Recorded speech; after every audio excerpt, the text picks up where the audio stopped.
evening. It's Monday, May 12th, and this is a meeting of the Southborough Planning Board. The Planning Board is now in session.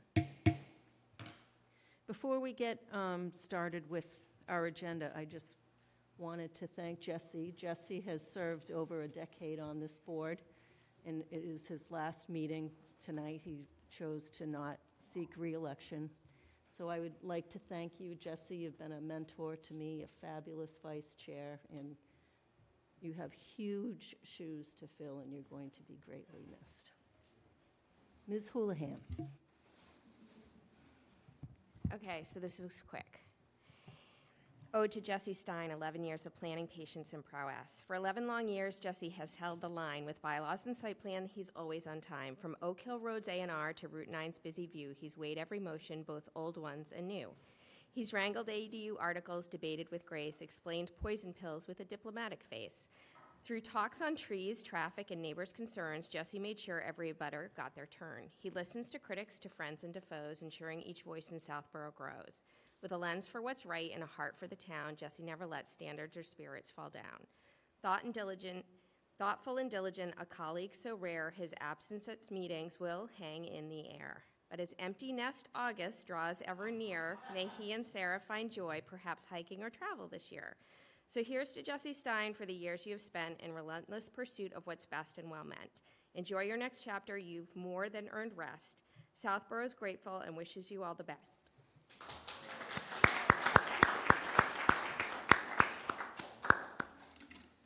Mr. Murray?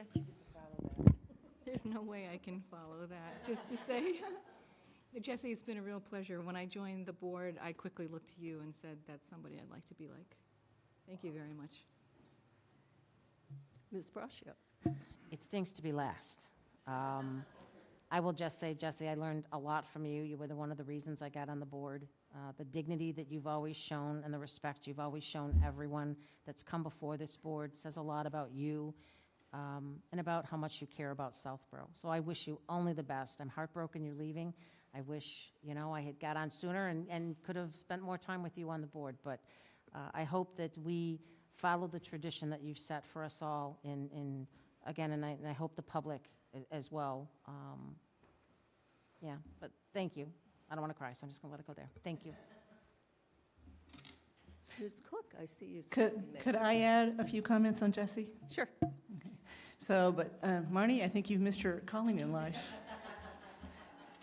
So Jesse, sincerely, I thank you for your long-term service. You will be missed on this planning board.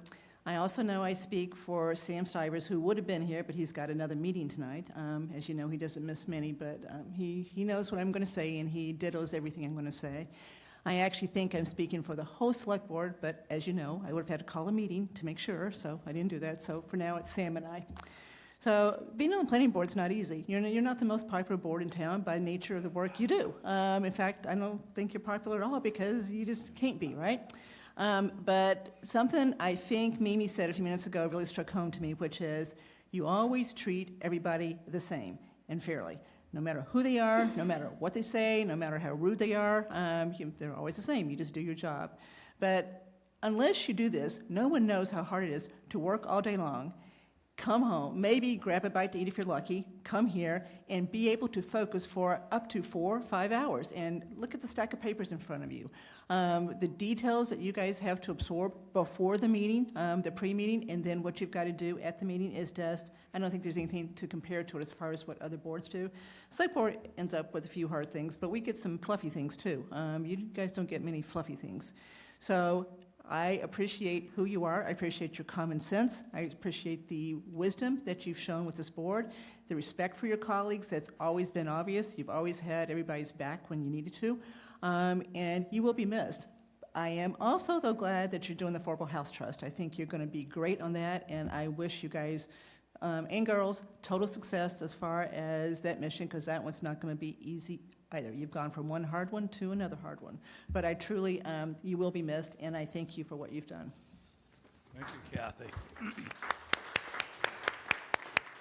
And Lisa, Debbie, Marnie, Mimi, Karina, Colleen, this is an amazing department. It's been such a pleasure.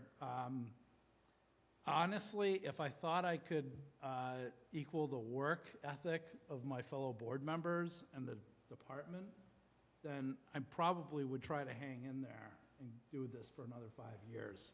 The truth is, with the kids, going off to college and what's going on professionally, it wasn't going to work. But, and then I would be, feeling a little guilty because everybody else on this board worked so hard. But I just can't thank everybody enough, that I've served with. You people are fantastic. Thank you so much. And thank you, Jack. Thank you. Thank you. Okay, on to the fun stuff. The first item on the agenda is a discussion item, 361 Turnpike Road, Valvoline Instant Oil Change, minor site plan. Karina, can you bring us up to date on this? Sure. Let me speak up.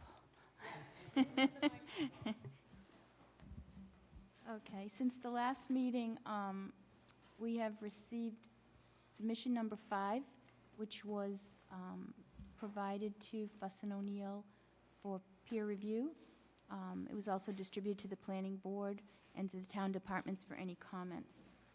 We received Fuss & O'Neill's peer review, which we then distributed to Cornerstone's Vito Colonna for response. And see if there's anything else. We did receive a comment email from Mr. Howard Rose at 2 Bantry Road, which was distributed to the planning board. I didn't provide it to Vito. If you'd like me to read it, I can, or we can, it's in the record, we can, if somebody wants it. So. Okay. Yes, and I'll forward you a copy of the comment letter. Okay. And then, the police department, we received comment back that everything looks good from their end. So they had no further comments on that. And that brings us to this evening. Okay, Thank you. all right. Welcome, Vito, good to Hello. see you. You too? All right. Vito Colonna, Cornerstone Engineering. So we did submit the updated plans with a bunch of the items that we kind of talked about last meeting. We showed the relocated stone wall to go up along Flag Road. We did hold it back a little bit just to not impede on any site distance, but would reuse all those stones up onto the scenic road side. We reduced the curb radius and added the no right turn sign, added a stop line and a stop sign, all on that kind of exit to help discourage people from turning right onto Flag Road. We're trying to, and the police chief said that they would enforce that, as they see it, if they catch anyone doing that. I think those are the only kind of revisions we had, just kind of hopefully clean those up, and that's really all we had. Thank you very much. Mr. Stein. So I vaguely recall we talked about entrance from Route 9. Mm-hmm. What happened to that? So we talked with DOT about it, and they gave we wanted, I think before they just gave their preferences. So we asked them to get a more definitive answer. We showed them the options, showing an entrance. It was entrance from Flag, exit onto Route 9 is the one some of the board wanted to see. Right. And they said that they would not approve that. They said they would not approve any curb cuts on Route 9. And they listed some reasons, safety, the paramount one, for that turning movement onto Flag Road. We also discussed with them just no entrance or exit on Flag and just the sole in and out off Route 9, and that was also a no-go for them. So there's nothing you can get past Mass DOT? If they see an option that's safer in their opinion, they won't approve something less safe. That's perplexing. I mean, okay, I don't know where this stands then. Pass. Ms. Houlihan. Yeah, hi Vito, thank you. No comments. I saw all the updates on the plans and I had no questions.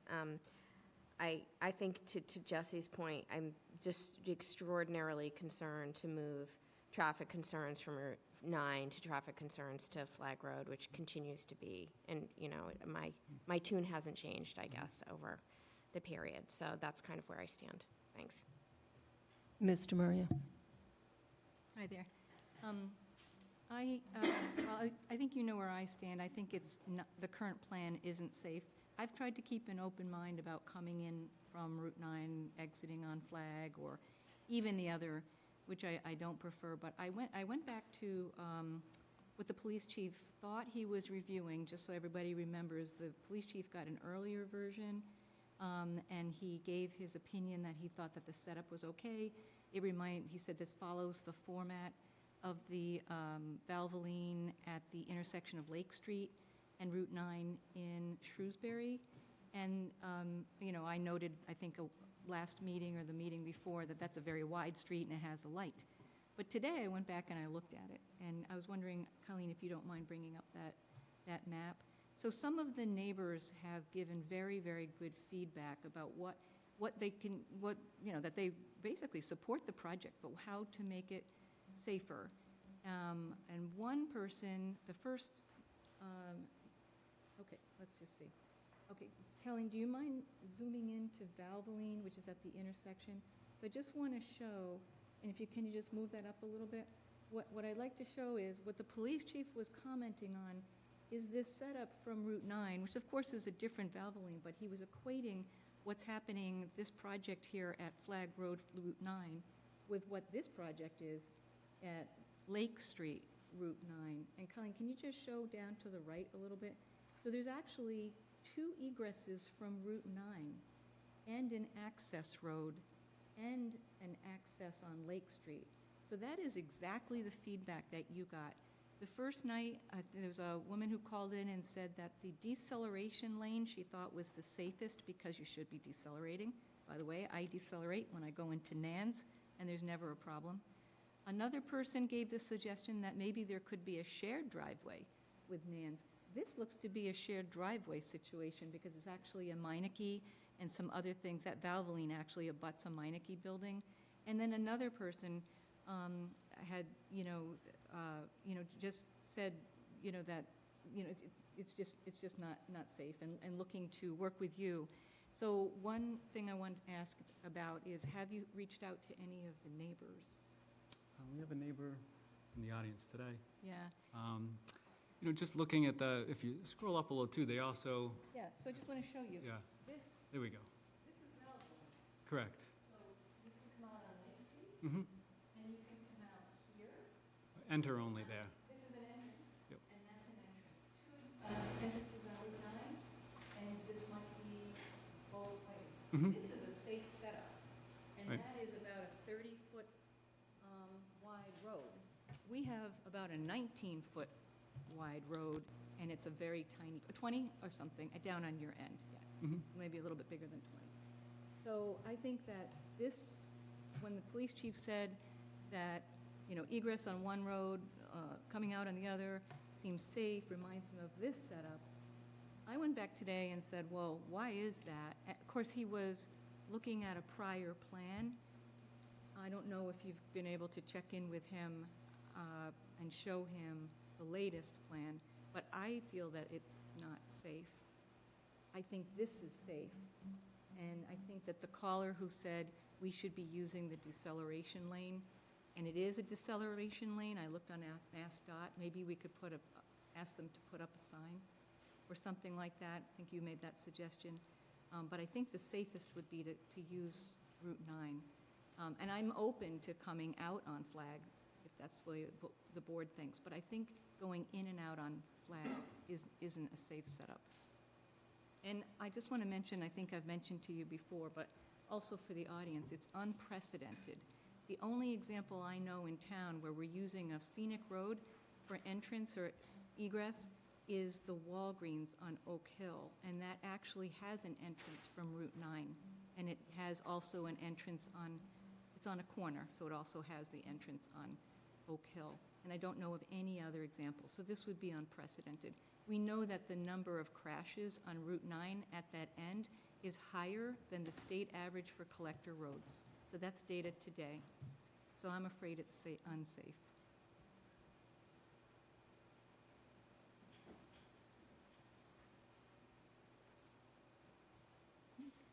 Ms. Braccio? Thank you. So, well, I appreciate, Deb, the picture.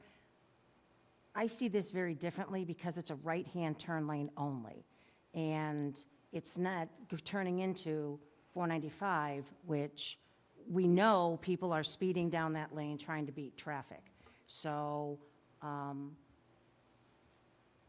guess that's one point. The other point is, if Mass DOT is not going to allow, and we're talking 6 cars to start, and Vito, correct me if I'm wrong on the number of cars, and 9 cars at peak, and we've put a no right turn sign, and we know not everybody's, that's just human nature, not everybody's going to abide by that. But overall,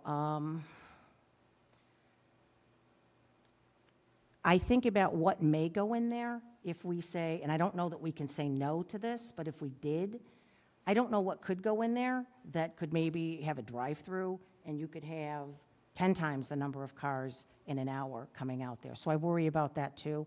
I understand Flag Road and how narrow it is, and I understand how the neighbors feel, and I appreciate that. But when I look at the number of cars, and it's Route 9, and we were looking to get businesses in town, this still fits the profile for me. Can we turn this down, Mimi? I mean, what is the rules on this? So this isn't a special permit, it's a site plan, which is a non-discretionary permit. And what a site plan does is looks at whether the site works. And the reasons to turn down a site plan are very, very narrow. We turned down Park Central because that's the only one that's ever been denied in my history on the board.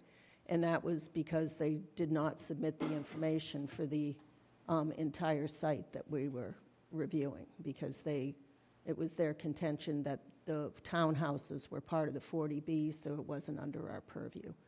And the court thought differently. But that was the reason, because we didn't get enough information that we denied the site plan.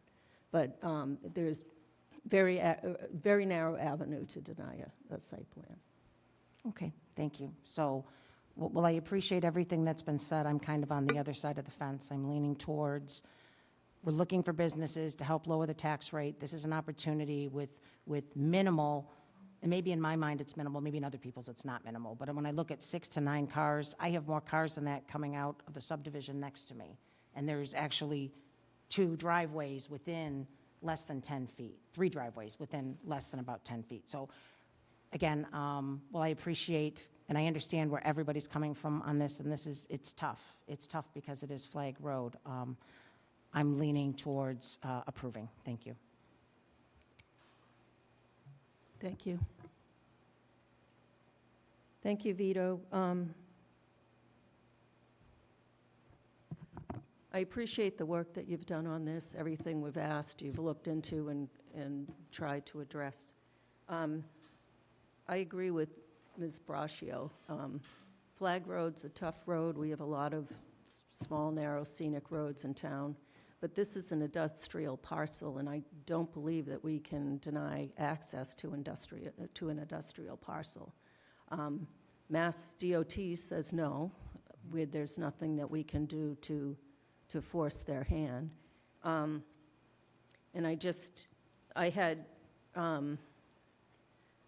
I brought the denial of the comprehensive permit, the decision from the court, and some of the things that in that appeal was the traffic on Flag Road and in the culvert.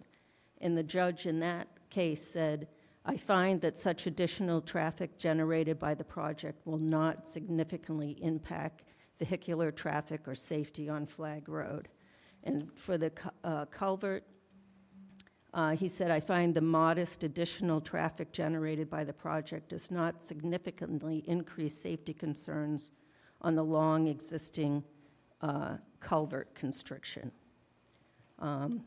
With respect to it affecting neighborhood roads, he did not think that other roads off of Flag would be impacted by this project." And this was over a 300-unit project. So I think this is a very low-density project. We're looking for business in town. I think it'll have a minimal impact on Flag, so I am in support of this project.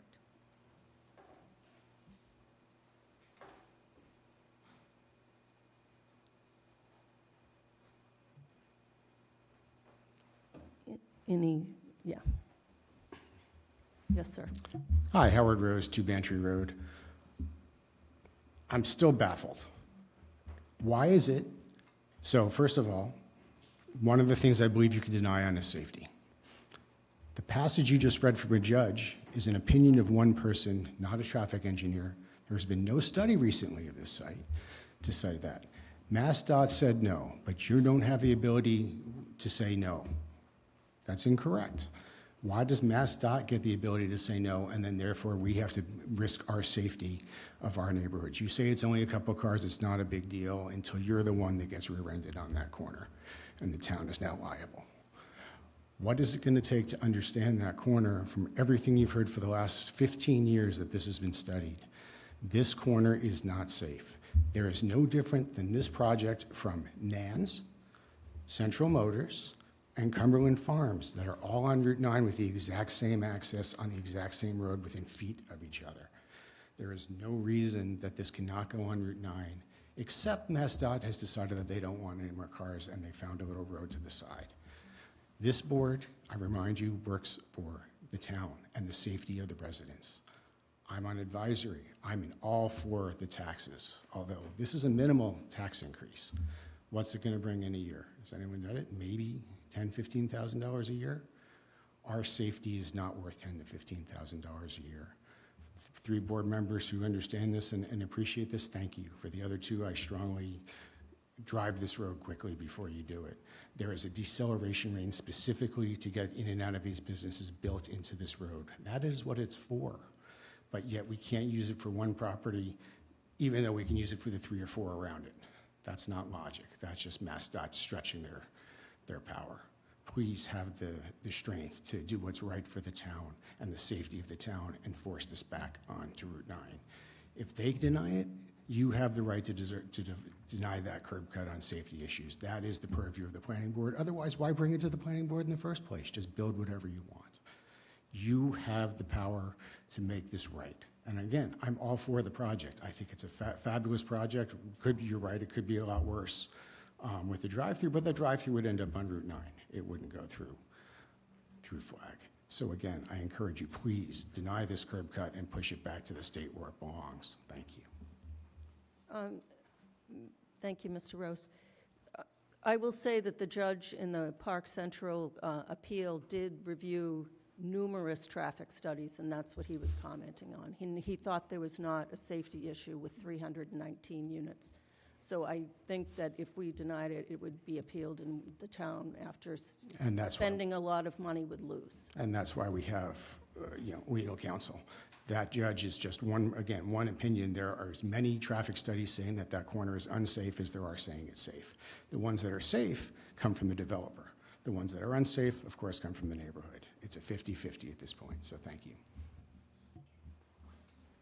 So, Karina, since this is not like a permit in front of us, what kind of recourse does the planning department have, say, after a few months after this was completed, it became evident that cars were turning right and disregarding the signage? I think that, in part, that would be a question for town council, but if you approve a site plan, they have the right to build that site plan, unless they modify from the approved plan that's endorsed by the planning board, is my opinion. So the enforcement is the building commissioner. And the police chief has committed to providing enforcement in his letter of the no right turn. Respectfully, with what officers is going to do that, we're down so many, they haven't done a traffic ride by on those streets in at least 6 months. So if you don't have the officers to enforce that, how do you enforce that?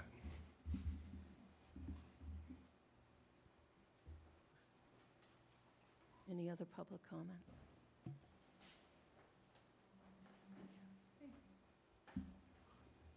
Yeah, I'm Tom Gittens, 73 Flag Road, so I live just off the edge of that picture on the upper side. I have more questions than I have comments. Generally speaking, of all the things we could put there, Valvoline seems like not a bad choice. I'm surprised to hear that the curb cut that is already on Route 9 can't be used. I just drove by there today, and it's certainly there. I also am a little bit worried about people swinging around there and then trying to stop and turn in. I assume somebody has thought about making that entrance wide enough so that they can turn right into the Valvoline at speed. Is that true? Is that the idea? You can, because, I mean, people are going to come down that road. They come around that corner at 30 miles an hour, and they're going to hit your entrance at 30 miles an hour. Do they have enough room to stop at 30 miles an hour? It's a pretty wide radius. I wouldn't pull into at 30 miles an hour, but you can swing right in. It's a 30-foot radius, so it's a big curve on that swing in. I mean, because that's what's going to happen. It's getting worse and worse on Route 9. It seems to me I was thinking last night, I heard a motorcycle just screaming down Route 9 and came right up Flag Road. I don't know how, it's hard to tell how fast they're going, but they're loud anyway. My next question was, am I right that the light will all stay on their property? It's not going to shine up in my, yeah. And then the other question that I have, what about signage on this property? At one point, somebody was suggesting to Wendy's that they put a 25-foot high sign or a 50-foot or something long before, and Jackie said, oh, no. What's your signage plans? There's just a sign out on Route 9. They just comply with zoning as far as the height and location goes. So is that Yep. like So, low or? I think they allow a maximum of 25 feet. Okay, so we're not going to try to flag people or drag people in off of 495? No. No, okay. And then my last question is,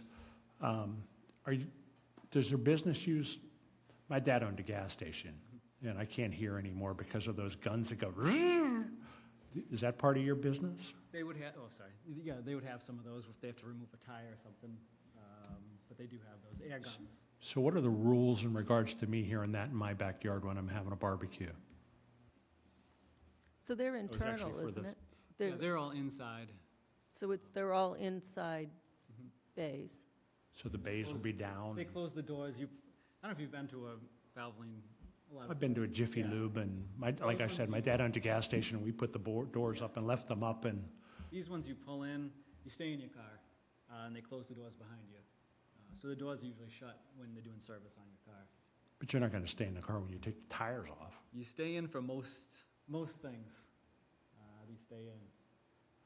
So what do the rules say if, in fact, it turns out that they're really loud, and do I have any recourse as a neighbor? We do have a noise bylaw for noise leaving the property after certain hours, and that's enforced through the police department. After certain hours? So all day it can be loud? So just to mention that the industrial section of the noise bylaw was removed by the select board before it went to town meeting, so that part assumes really more residential. It doesn't really cover industrial. I think it says that you need to call the Board of Health.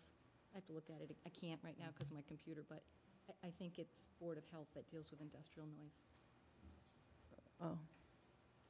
The police department enforced the noise bylaw. Okay. I mean, if it's chronic daily noise and things like that, I think that the Board of Health get involved. I think Heather Alker had put a statement in there because we took out the they were asked to take out the larger industrial section. And then my last comment's going to piss off all my neighbors, but I think the most dangerous part of this whole traffic is people turning left onto Flag Road coming out of here. I think people are going to get T-boned flying around that corner, and people are turning left, and that's going to happen. I think if you're going to approve it, you ought to let them turn right on Flag Road. I'm not thrilled about that idea in terms of traffic going in front of my house, and again, I'm 25 yards down the road here, but that seems the least safe thing of all the things you could do. So just my thoughts. Thank you for your time.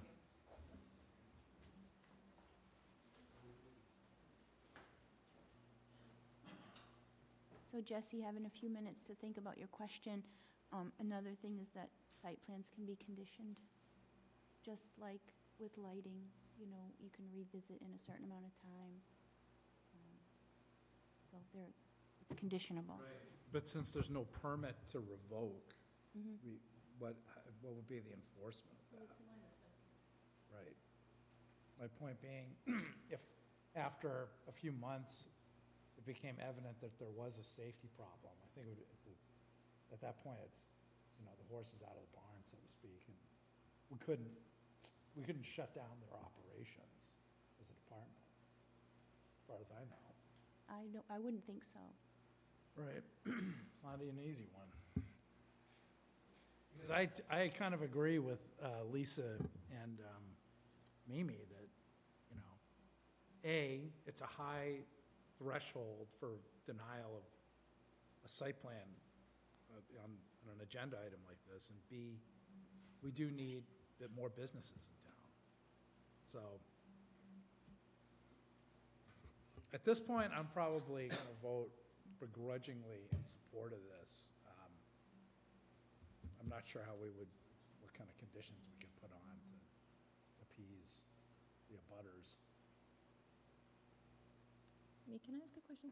Is there anything that the board can do with Mass DOT to see if the Route 9 entrance can be used? I mean, I think that was the first proposal that Vito came in with. And seeing as pointed out, there's 4 other businesses right there, and there's already a curb cut, and it may be legal. I think we discovered that it's a legal curb cut, right? Right now It it seems is. just curious that they can't use it. If there were no curb cut, then I can I see don't understand that either. that they say, well, you can't use it. You can't make one. But there's already a curb cut there, and evidently it's been there for years. Yeah, it was for a residential use, so the change in use, they get jurisdiction over it. This is always the layout we've had, so earlier was talk of the police department maybe seeing some earlier version. This is it. We haven't had any plans that have shown entrances off Route 9. This is the one the police chief saw. You know, it might not have had the tight curb or landscaping changes or something, but the general layout has always been the same. So that's the one he saw. And those 2 that we kind of talked about, the Oak Hill Walgreens and the other Valvoline, I think it was in Shrewsbury, those are different because it's at a light. If there was a light at Flag Road, yeah, we would put an entrance right off Route 9. People are slowing to a light. It's a controlled intersection. You know, this is a unique situation. So, you know, you say unprecedented, but, you know, sometimes there are unique situations. So not all sites are the same. If it was like those, yes, then most definitely we would do that. But this is, you know, a different situation.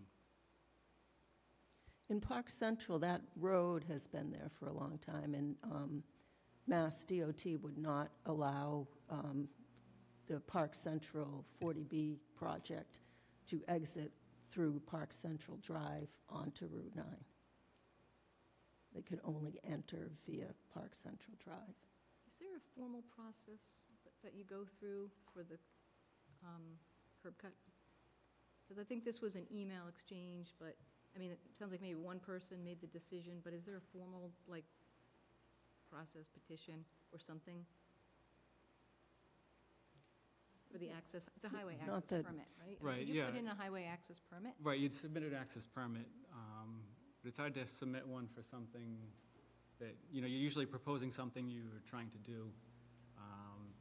So we'd have to develop those plans and go through the whole process to try and just to get denied. So there's no real formal process to get their just opinion. You know, there's no access permit for an opinion. So usually we just talk to them. They run it by their other people in the office, their traffic experts. They run through all the, you know, it isn't just one person in the office making their own decision. You know, that's what takes some time with them. They have to run it up the ladder and, you know, talk to everybody else. But there's really not a process just to get an opinion. You have to file an actual access permit, and you're trying to get that. So we could file one for this, but then I would think it would just get approved. So that's why we went the other way, just trying to get their opinions. Mimi, can I add just one thing? Sure. So I did drive it a couple weeks ago, and I know Route 9 is a deceleration lane, but it's, from my being on Route 9, it's never been a deceleration lane. It's people rushing to get around everybody, to get on, beat them down to 495, or, I mean, I've almost got hit trying to pull into Cumberland Farms because, again, it's so close. So as I was driving this, almost to take the right onto Flag Road, I almost got rear-ended by somebody flying up behind me. So again, I worry about putting, again, if Mass DOT allowed it, fine, but I worry about putting a curb cut and then having, you know, the entrance to Flag as well. I mean, we're already talking people whipping onto Flag Road. So I don't, again, to me, it's not a true deceleration lane. I don't think it's being used as they intended it to be by any means, and I worry about the safety from that as well. And Lisa, evidently there used to be a sign, and maybe Mr. Bartolini can help us with when did they remove the sign? But there had been a sign, I understand, that it was deceleration or slow down or something, but that evidently was removed. Right turn only? So that would prevent the people from going to Cumberland Farms and zipping up that way. Well, I don't think that worked when it was there. I can tell you from experience. Being a rule follower, I would wait to get on 495 till I was past Flag, and it was very difficult to get into that lane because people were going 150 miles an hour. Sorry to keep going. Actually, it really worked when they had the concrete that blocked the lane and you decelerated. They removed that to make it go through. So MassDOT actually removed the safety barrier to make it faster to get onto 495. They could actually rework the road.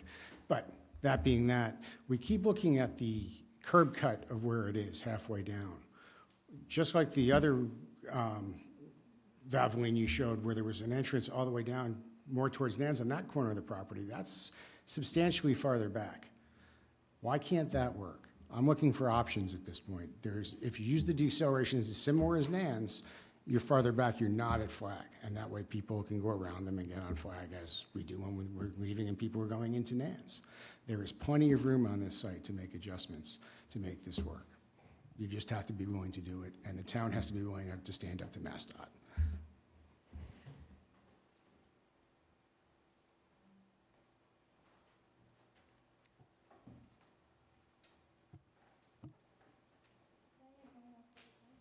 Just an observation, having worked with Mass DOT in the past on projects when I was an engineering site planner, some of these curb cuts that exist on Route 9 have been there a long time. The current lot has been, in essence, not abandoned, but that use is no longer there. So as Vito had said, the use changes. Traffic patterns change, information changes, and Mass DOT may, and I can't confirm it because I haven't spoken to them directly, but have found that more and more curb cuts in a cumulative manner become more dangerous. And hence, Vito might have gotten this feedback because their policies shift based on what's happening. And there are large projects happening on Route 9 for these interchanges that are several years out, but you see they're already starting the design on those, if not some of the construction. And I think when Mass DOT looks at these projects and they see their future designs that they're already working on there, and they have traffic engineering departments that look at these day in and day out, and I have submitted access permits for projects for utility connections or curb cuts. Even though there is a curb cut there, it's not used, it was a single family, I believe, right? Mhm. That's a very different use than what this proposed use is. And since it's been abandoned, Mass DOT has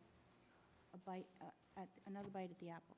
And if their policies change because of current conditions and traffic impacts and future interchange designs that they're fully aware of, and you can attend those informational sessions, that this is probably one of the reasons why they are adamant about not having additional Route 9 access. Just my opinion from an engineering perspective. I'm sorry if I may, one other idea, which I just had, and it may be a horrible idea, but would it help if we made whether at their expense or our expense, the exit off of Route 9 wider to 2 lanes so that one could go right out onto Flag Road and the other one could be more of a deceleration into your property? I know it's probably way too late to bring up something like that, but I just had to bring it up. Thank you. To change Flag Road, you mean? Right in the corner where all the bushes are, you could just make that 2 lanes wide right around that corner. Oh, widen Route 9? Make your, oh, I see, the literal off-ramp to Flag Road. Yep. To cut that. Just wider it seems. So that there's 2 lanes. I don't know what that would. Nice sophisticated engineering approach.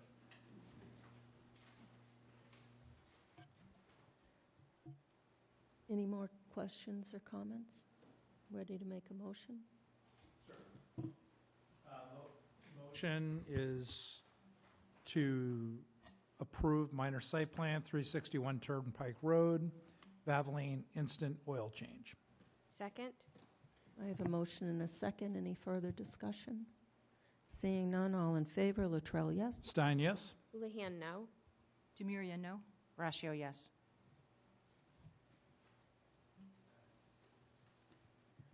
Very good. All right. Any conditions? The right or no right turn? The conditions that Vito has on the plans, the stop line, the no right turn, okay.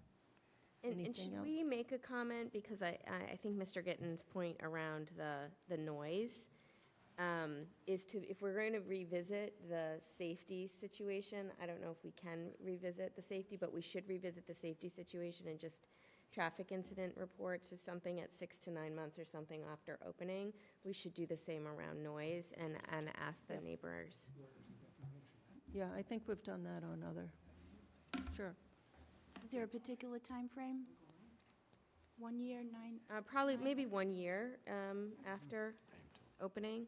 Is 1 year tolerable if it's terrible? You can complain to Board of Health before 1 year.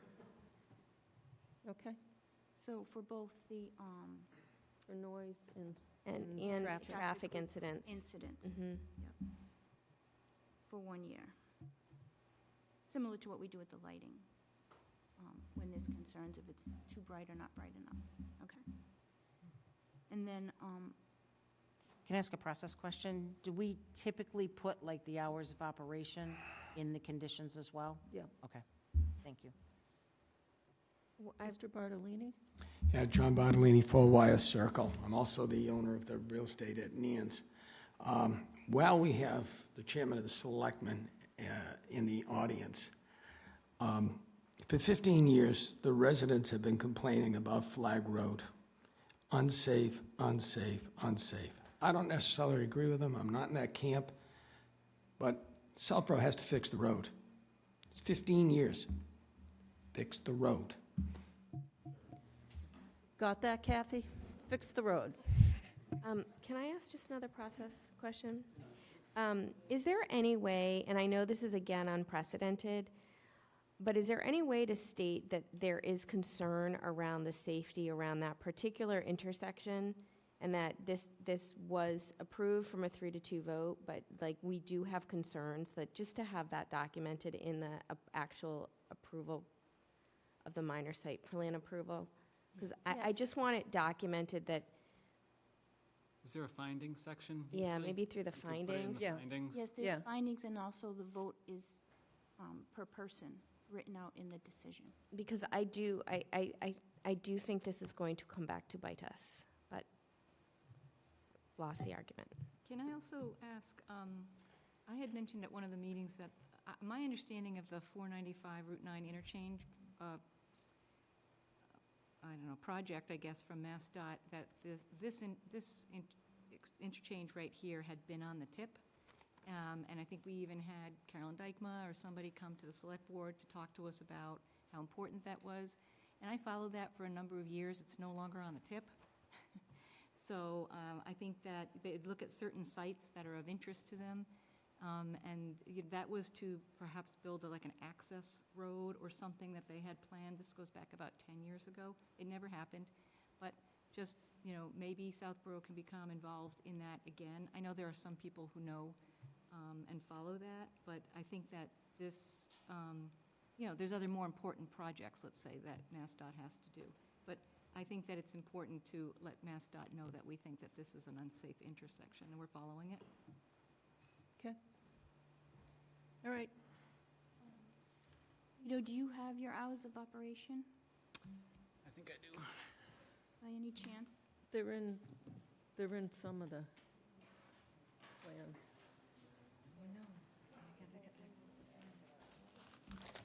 If not, I could send them to you if I don't. I have them. Yep. I have Monday through Friday, 7 to 7, Saturday, 8 to 6, Sunday, 9 to 5. Sounds right.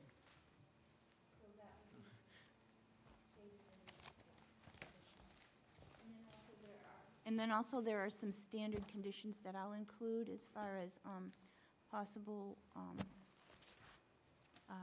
funding for town consultant site visits during construction to ensure compliance with the plans, recording of the minor site plan with a set of plans attached as an exhibit in letter size, an as-built requirement at the end for certificate of occupancy.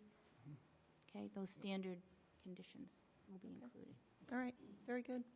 Thank you very much. We need to Congratulations. close the public hearing. Jesse, It's thank you a minor for all you site. Oh, it's years. minor It's site been a plan. pleasure. Thank you. The next item on the agenda is a discussion item, 118 Turnpike Road, Suite 2, Pilates Studio, minor site plan. Karina? Okay, give me 1 second.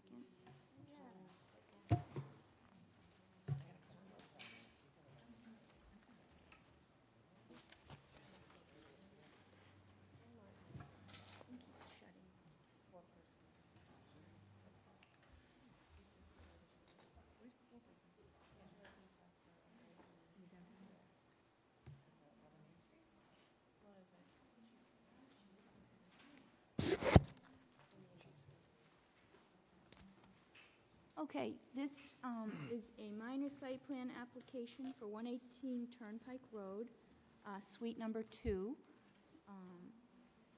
which is on the first floor. Correct. I believe. This is for a change of use from office space to an exercise facility. So we received the application on May 2nd, filed with the town clerk on May 6th. There's no public notification required because it is minor site plan, and the meeting was scheduled for this evening. The plans were provided to town departments for comments. We received comment back from the Board of Health saying there was no impact to the existing septic system. I believe the building commissioner had opined on the parking, that it was going from office space to exercise facility, which is another non-residential use, which is 3.5 spaces per 1,000 square feet. So that calculated to 8 spaces, if I'm not mistaken, and then I did the calculation myself, checking everything. And so the parking is not anticipated to be an issue because they do have parking in excess as well on that site. So the applicant is Laura and Ryan Aiken, and the business is B-Tone Fitness, Correct, yep. and it's Pilates classes, Pilates hybrid classes, yeah. hybrid classes. And I'll pass it on so he can do some selling of his Okay, welcome. If you Thank could you. please introduce yourself. Yep, Ryan Aiken, co-owner of B-Tone Fitness franchise. With the other co-owner is my wife. Very good. And is there anything else you'd like to add to what Karina said, or did she cover it? She covered it. Very good. Yeah. Thank you. Mr. Stein. Welcome, no questions. Thank you. Ms. Houlihan. Ryan, welcome to you and Laura. I have no objections to the application, and I wish you all the best in coming to Southborough. So thank you for choosing our town. Awesome. Thank you so much. Look forward to it. Ms. DeMaria. Hi there, good to meet you. Thank you for a nice application. I don't have any questions, and I wish you best of luck. Thank you so much. Ms. Braccio. Thank you as well. Thank you for coming. Just a question, how soon after, I'm just curious, because I got 3 phone calls on this from people. Now, there's one in Wayland, is that correct? So we are the 20th, we're going to be the 20th location, hopefully. The 20th location of B-Tone. Yep. So there's one in Wayland. Yep. Okay, yes, some people from Southborough go to Wayland, so I got some phone calls on this. I got 3 phone calls on this. So I'm going to ask their questions. How soon after you get approval will you be opening? TBD. Okay. So we still have to go through ZBA. Okay, yep. So hopefully we're targeting, if all goes well, August to September timeframe. Okay, that's awesome. Thank you. Welcome to town. Yeah, thanks so much. Yes, thank you. I have no questions. Welcome to town. Great, thank you. Wish you all the success. So motion is to approve minor site plan 118 Turnpike Road, Suite 2, Pilates Studio. Second? I have a motion and second. Any further discussion? Seeing none, all in favor, Latrell, yes? Stein, yes? Houlihan, yes? Demiria, yes? Ratio, yes. So I'd just like to comment that I'll draft a decision. We have site plans that will need signing. I believe I have 2 sets here that maybe at the end of the night we can sign. Otherwise, we'll coordinate it during the week. We'll come around. Or next Monday. No, that's a Zoom meeting only. So we'll figure that out, but a decision will be drafted, filed with the town clerk. And I believe there's a 20-day appeal period with the minor site plan as well. But you have to go to ZBA anyway. On June 18th, or is it May 21st? The June meeting. Yeah. June, so Yeah. there's a little bit of time. Okay, thanks, Great. nice to meet you. Yeah, Thank you as very well. Yeah, much. Thanks so much. All right, thank you, everybody.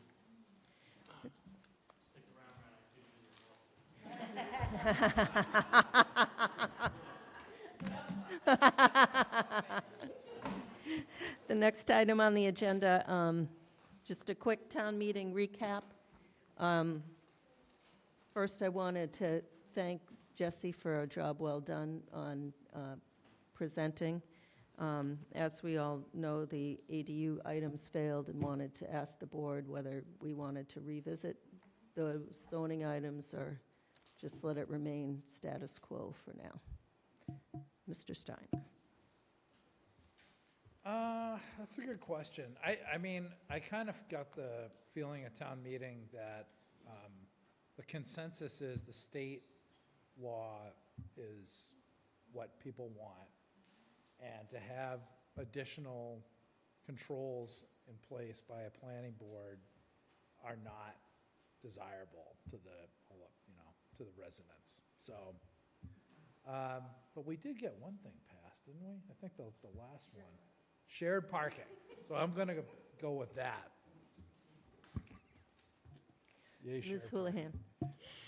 I think we should revisit the ADU bylaw, and more it's administratively. I think now there's confusion, right? Because you need special permit for certain things, we have an accessory, we have different names of things.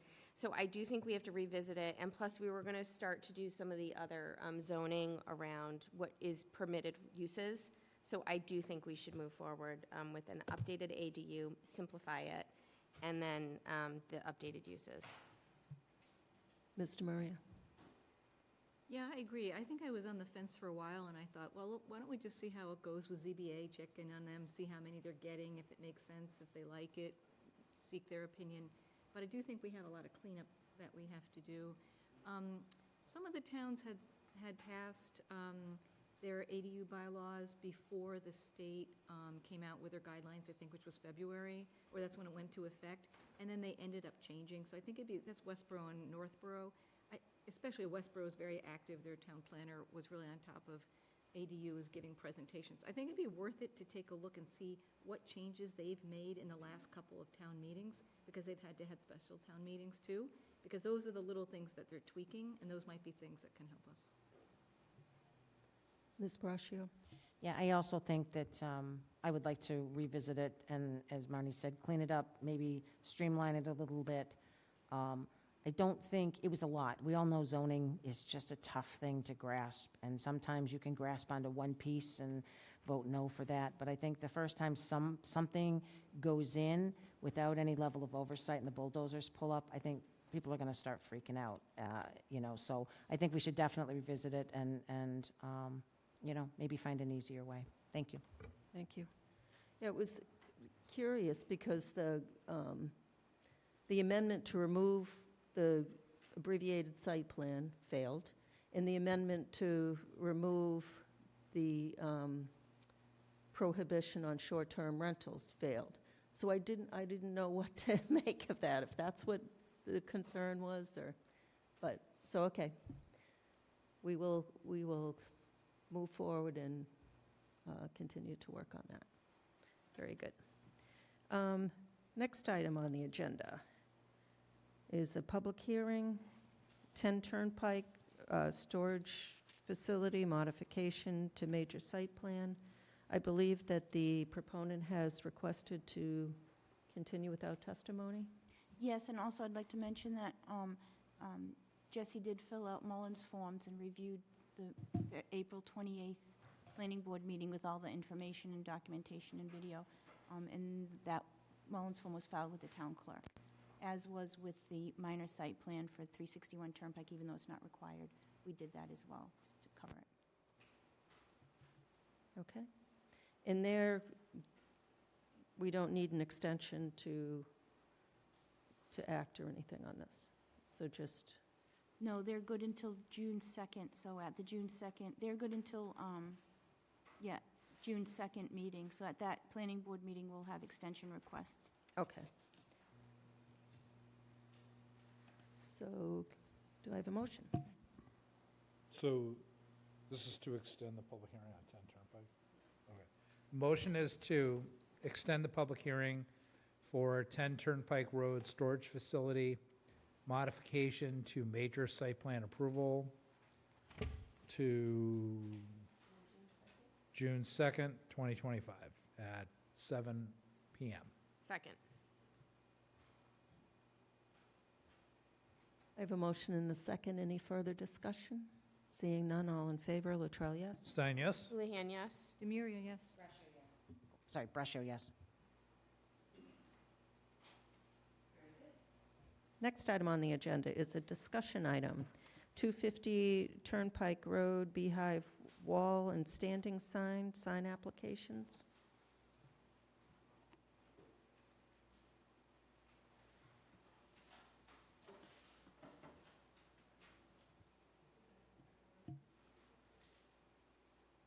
Okay, hold on.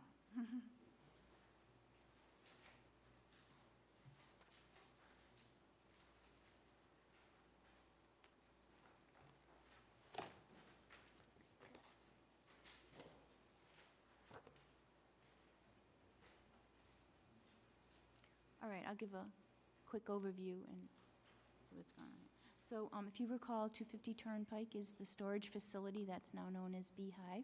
They're currently, that was permitted in a couple years ago, and they're currently under planning board review for the contractor's yard building that's being built on the site. There are 2 signs that are under consideration here. There's a wall sign. You are located in the industrial district, so there are certain restrictions. Let me just see here.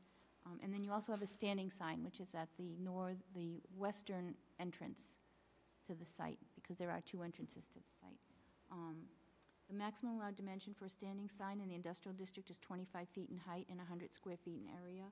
The proposed LED internally illuminated standing sign is 10 feet in height, but the proposed is proposed to have 150 square feet in area, which requires special permit from the zoning board.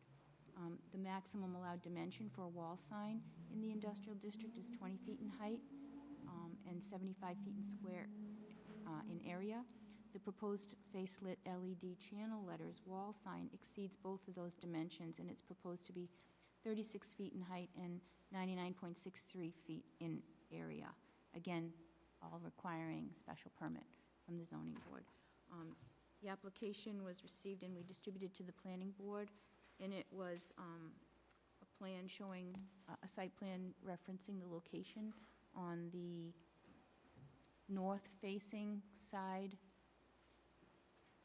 of the building. It's not really north, it's kind of at an angle, so it's facing east. Yeah, the wall sign is, if you're standing at the project, is facing east. If the wall sign? Yeah. The wall sign should be facing north. Oh, it's on the very front of the building. Correct, That's right, yes. that's what your site plan says, sorry. Okay, sorry about that. Yeah, so Colleen has it up here on the screen. So that's the wall sign. And then the standing sign is, so they're both existing, so this is a little bit after the fact, but it's to bring these into compliance, and the planning board is just to, planning board report to the ZBA for their public hearing. Thank you. Welcome. Thank you. I have nothing, George Bonan for the applicant FD 250 Turnpike LLC. I have nothing else to add. If you have any questions, I'm happy to try and answer them for you. Okay, thank you. Mr. Stein? I don't have any questions, thanks. Ms. Houlihan? Yeah, before we go through the review, thank you for coming. You know where I'm going with this. But my comment is, our process typically is to submit an application in parallel with the process. We went out of our way to make sure that this site got approved before the holidays. And this whole planning board extended extra time to be able to do that. I personally find it offensive that the developer has decided to put a sign on the wall and the street that completely is in violation of our laws. And so I know you're here just submitting the process, but I needed that statement to be made because it's very frustrating when we're here to uphold the law, and then we have developers that come and build a building, put up signs that are in complete violation of those. So we'll go through the process for the report, but I am not happy about this, so thank you. Mr. Maria? Hi, George. Welcome. Okay, I wanted to ask you a question about the size of the signs, because I think the wall sign and the sign are larger than our bylaw allows. And we've been reviewing signs lately, and it seems all of them are coming in larger than we allow. Typically, if they're set, if the building is set back, I think that this board has been kind of lenient to say, well, if you're driving by, you want to be able to see it, but this is right on the road, right? And so I just wanted, specifically this sign, why is this sign bigger than our regulation? And I'll happily answer that question for you. But before I do want to point out that the wall sign actually does not exceed the size, the maximum size. Okay. But the standing sign does, and the reason is, if you notice on the standing sign, it's somewhat split in half.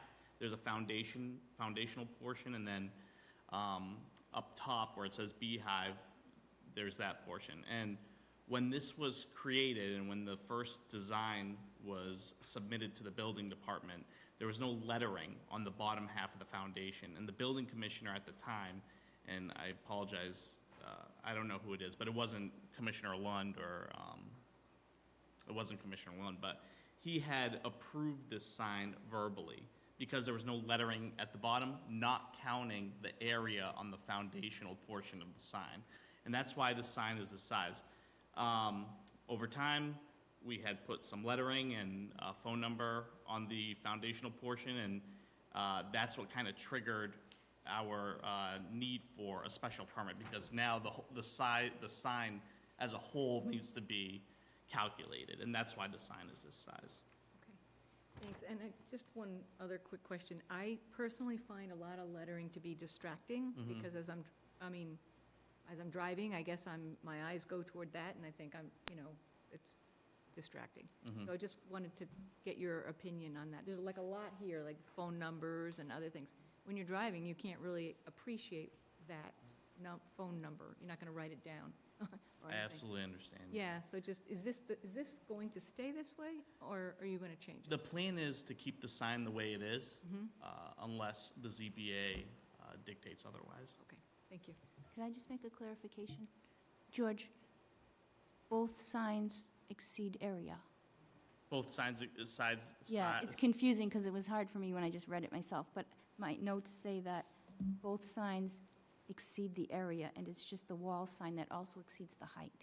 So, I'm sorry. okay? I apologize. I stand corrected. Well, it's tough. Yes, I thought this sign, for whatever reason, needed 2 forms of relief from the bylaw, but it's the wall sign It's that the does. wall I sign. apologize. That's my mistake. Okay, just for point. Thank you.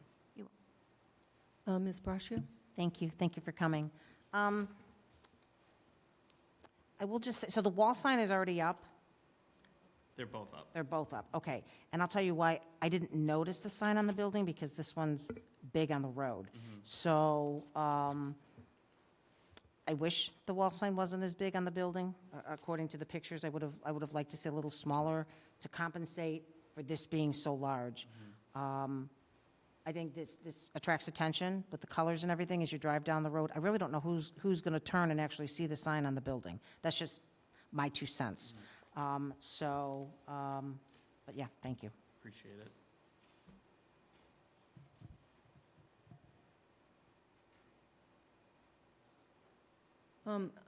First of all, I agree with Ms. Houlihan that the process is that you apply for the special permit before you go ahead and put in the non-compliant signs.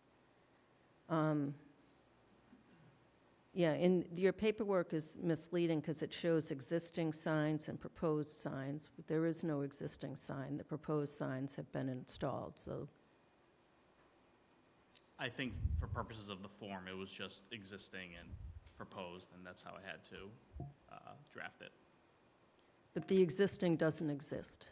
The existing is what the proposed, they're the one and the same.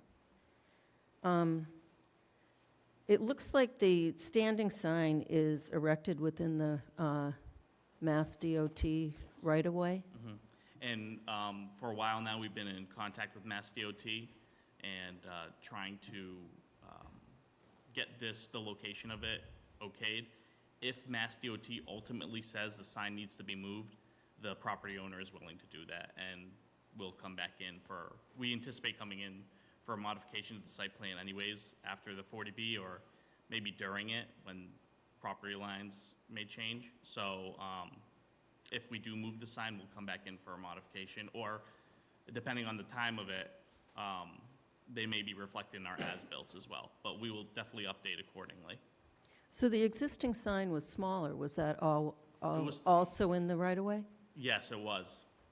Unfortunately, Mass DOT is somewhat split on the subject, and the previous sign was all of that sign was in the state highway land. None of it was in our property, and we made it bigger, but it was extended only in our property, not further. It doesn't further encroach into state highway, and that's our position with Mass DOT in trying to get relief from them.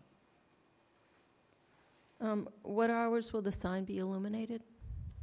It will be illuminated, I'm unsure off the top of my head, but it will be zoning compliant, and if we can make that a condition, or, Wait, is it illuminated right now at all? yes. Okay.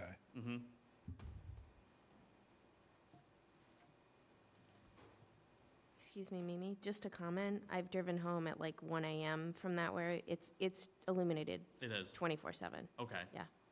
So Then I will, I don't know if you can control it. So if that's I the think we can. situation, okay. yes. And that may be something you forward over to the ZBA.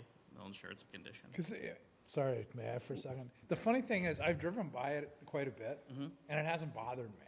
That's why I'm kind of, Love not it. putting up a as much of, I completely agree with my colleagues about the thwarting of our process, non-compliance with planning process. The way that you guys do stuff has been vexing to me personally for, quite a while. But having said that, I'm not really fighting the sign. Now the illumination thing, that's more of a problem for me. So that is something that I think is going to have to be addressed. Sorry, go ahead, ma'am. Yeah, so the standing sign is 50% larger than allowed by right under the code. And it comes in just under, like, the maximum size allowable. And I think it's too big. And then the wall sign is almost 2 times the height allowed.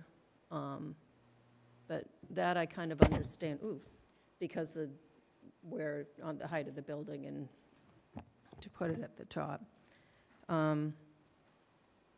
But it's also huge, and anything over 100 square feet is prohibited, and this is 99.7. Also, our code reads that the zoning board may issue a special permit for height or area if all other aspects of the sign are in compliance. This sign is not in compliance with the code either way. So I'm willing to give it to you on height, but not on area. So just for my sake, to recap,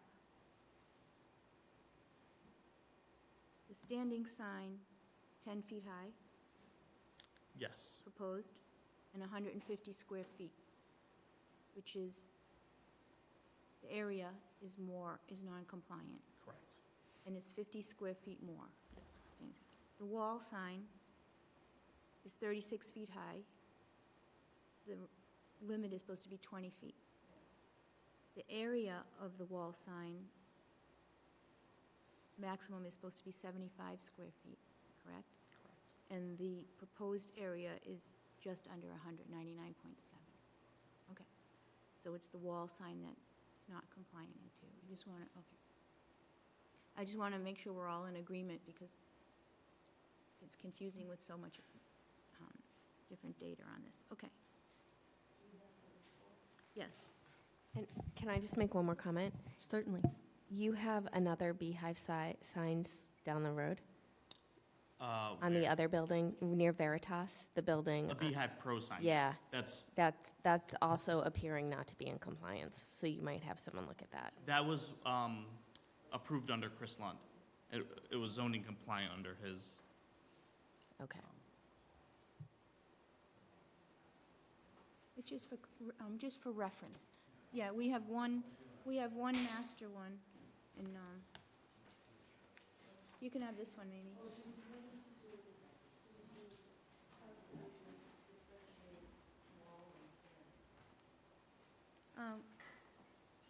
I can tweak this before we submit it if we take the notes.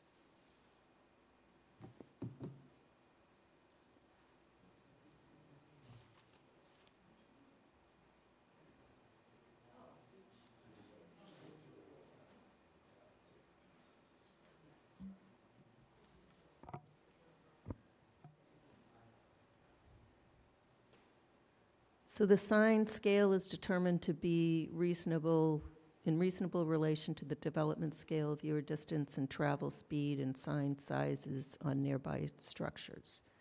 And this is the standing sign. Well, I would be a yes to that. I'm a no. I'll say no. Yes. I'm a no, so we have 2 yes, 3 no. Yes. 3 no. No, I think it was. 2 yeses, 3 no. 3 no's, okay. Yeah, sorry. The sign size, shape, and placement serve to define or enhance. Sorry, Sorry. Do you want to do, Yeah.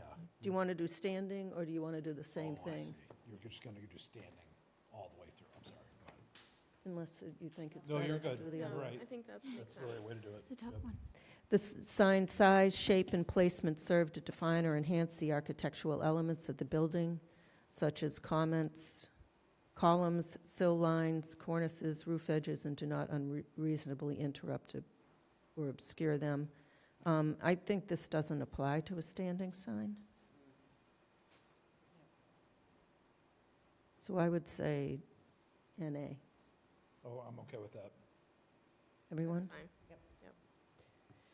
Yep. The sign design is in harmony with other signage on the same or adjacent structures and provides reasonable continuity in mounting location and height, proportions, and materials.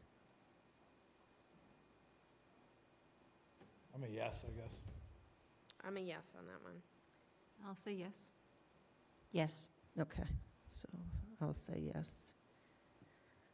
The sign materials, colors, lettering, illumination, and form are necessarily compatible with the building design, neighborhood, context, and use. So I'm going to have to go no on that because of it being The lighting. illuminated at all hours. That's not going to work. I'm going to say yes, and just I would caveat that they've agreed to settle on the illumination, so I'm a yes with caveats. Yeah, I'm the same. Same. Say yes.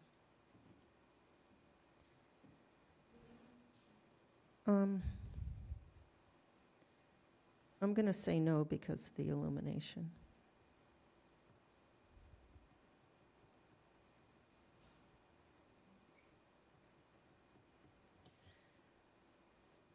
The sign size, location, design, and illumination are not judged to present a safety hazard to vehicular or pedestrian traffic. I'm a yes. Yes. Yes. Yes.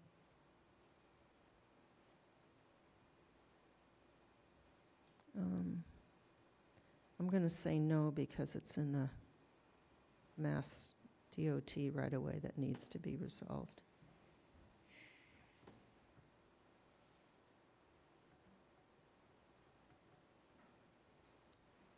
Just a quick caveat on that, Mimi, that was a historic location, right? That's where the sign was located when they purchased the site from Yaz or Yeah. whatever. Okay, now the wall sign. Is the wall sign illuminated? I believe it is. Is that 24/7 also? I am not sure. I apologize. I actually don't know that. Location, the wall sign, the proposed, it's a face-lit LED channel letter wall sign.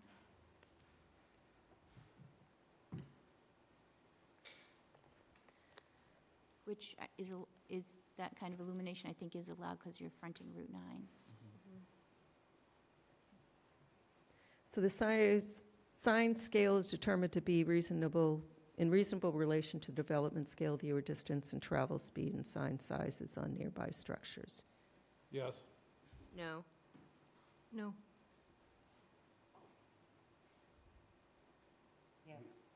Yes. So I'm a no. So 3, no, 2, yes. The sign size, shape, and placement serve to define and enhance architectural elements of the building, such as columns, sills, cornices, roof edges, and do not unreasonably interrupt or obscure them. Yes. Yes. Yes. Yes. And I'm a yes on that one, so 5.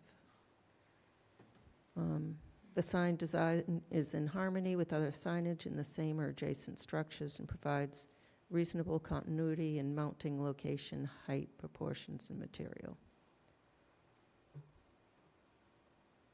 Yes. Yes. Say yes. Yes.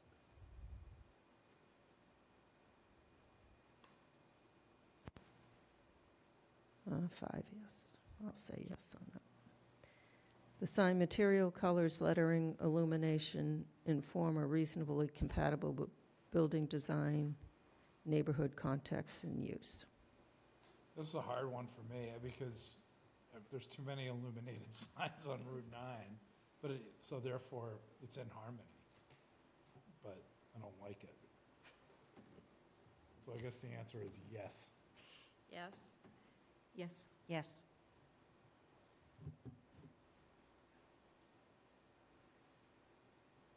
I'll say yes. Sign size, location, design, and illumination are not judged to present a safety hazard to vehicular or pedestrian traffic. Yes. Yes. Yes. Yes. Okay.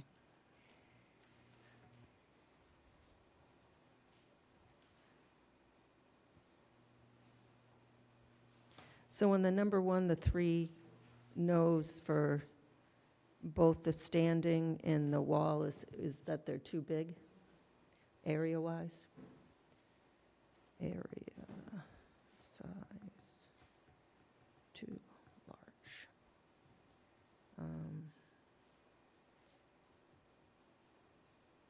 Has agreed to bind. And what's the illumination prohibition for signs 11 PM to 6 AM, is it? 10 to 6? Let me look. I'll check the code. I have it right here. I'll tell you. Hold on. Town code, I got it right here. It's too big.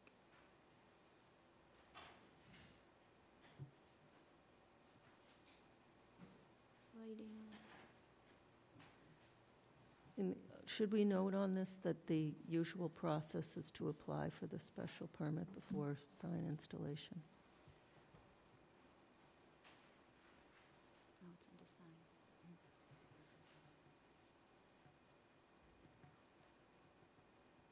And they didn't represent what was on the site plan approval with the signs that we approved on the original site plan for the standing sign.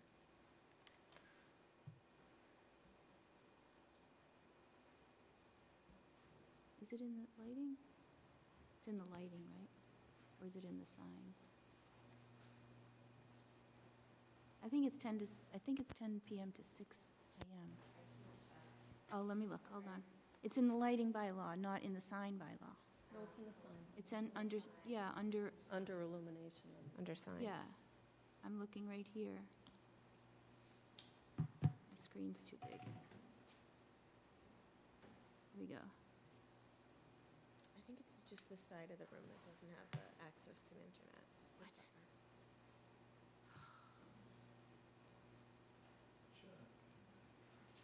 Staff internet only?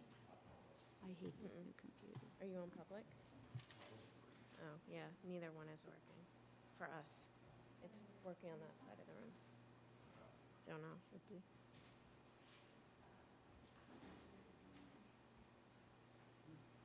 The Wi-Fi is working, it's the connection to the outside world. It's down.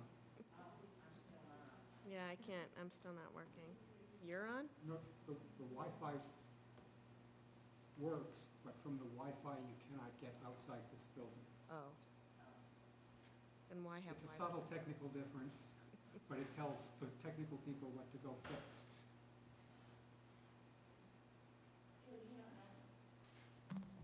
What that is, right? I thought it was, I'm gonna look in, it's in the, Are you asking me if I know, where the the restriction subsection? is, yeah. yes, I do. I'm hesitant to give it to you, no, I'm just kidding. It's, We're gonna find it I one know, way or I another. know. It's, under the lighting bylaw, Yeah, right, and it's, section, or paragraph K, subsection 3, I believe. K3, yeah, I thought so, yeah. Yeah. Sorry, thank you. And it's 10 o'clock. Yeah, okay. I have a new laptop. It's not looking like I need to. May I pose a question to the board? In reading the provision, it says the planning board may grant a waiver as to the illumination timing. This property being on Route 9, would the planning board consider a waiver extending the outdoor illumination time for the standing sign and wall sign? I mean, I drive up and down Route 9 all the time, past 10 o'clock, and all the buildings have illuminated signs.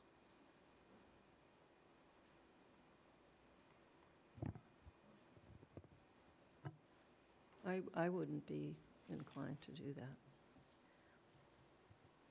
A waiver under what format? Because this is just a planning board report. We're not the permitting authority. It says specifically, the planning board may grant a waiver with good cause shown as to the outdoor, if I can read it to you. So outdoor illumination, but not signs specific. In regards to site plan review, Yeah, that's not what you're here for. not in regards to, This is, This is the outdoor illumination. but I understand, but what's in front of us is the report to the ZBA. We're doing the report to the ZBA. I see. So I would ask this of you in my next agenda item. You would. yes.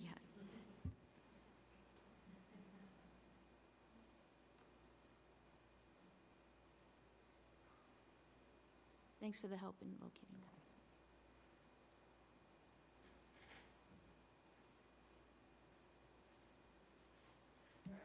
Thank you. Next time on an agenda. So just to quickly, this memo will be revised tomorrow or the next day, and then we'll provide it to the ZBA and to Lara for your public hearing, Excellent. okay? Thank you. You're welcome. Is a public hearing, 250 Turnpike Road, Contractor's Yard, major site plan approval, 250 Turnpike Road, Contractor Yard Building, special permit for low-impact development. All right, let me get you up to speed.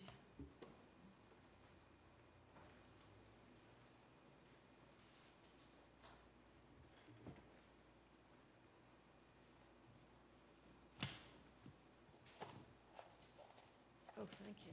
You're trying to tell me something?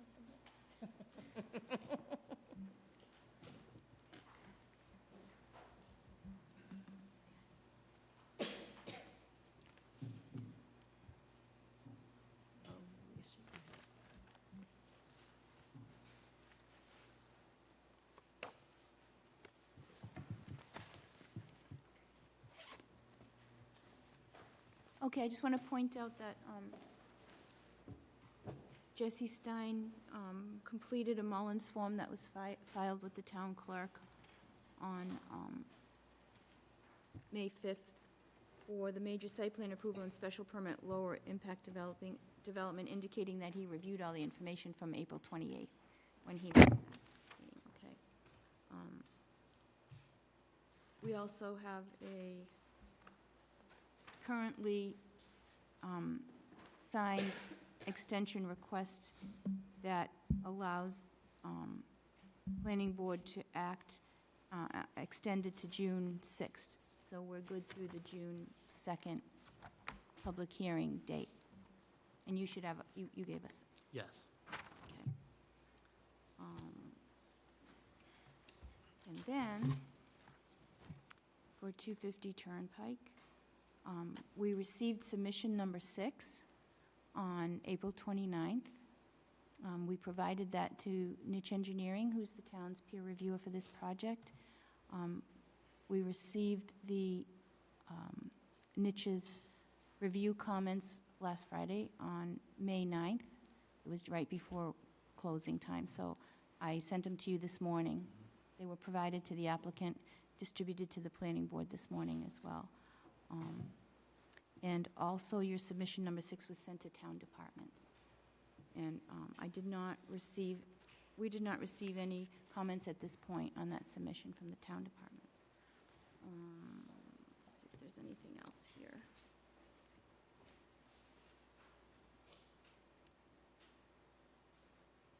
I guess that is pretty much it from an update point. Okay, thank you. You're welcome. Well, hello. Hello again. George Bonan, on behalf of FD 250 Turnpike LLC. If the board wishes, I could go through a couple of the changes I've implemented on this revised set of plans that are different from the last set that was provided January 6th. All right. I'll start with Niche because they had 4 short comments. One of those comments was to include a sign warning drivers that are coming onto the site that there are possible vehicles backing into an access easement. That location is shown on the site plan, and you'll see it says sign here warning drivers to watch for vehicles backing up. To the right of it, and there was supposed to be an arrow there, there is no arrow. To the right of it, where, if this board is familiar where the gate is, there is a black line, and that black line will represent the sign. I do. Yes. You just had it on, whoever had the, no, it's to the left of the access. You want to point it out with this, George? Excuse me? Oh, yeah. You got it.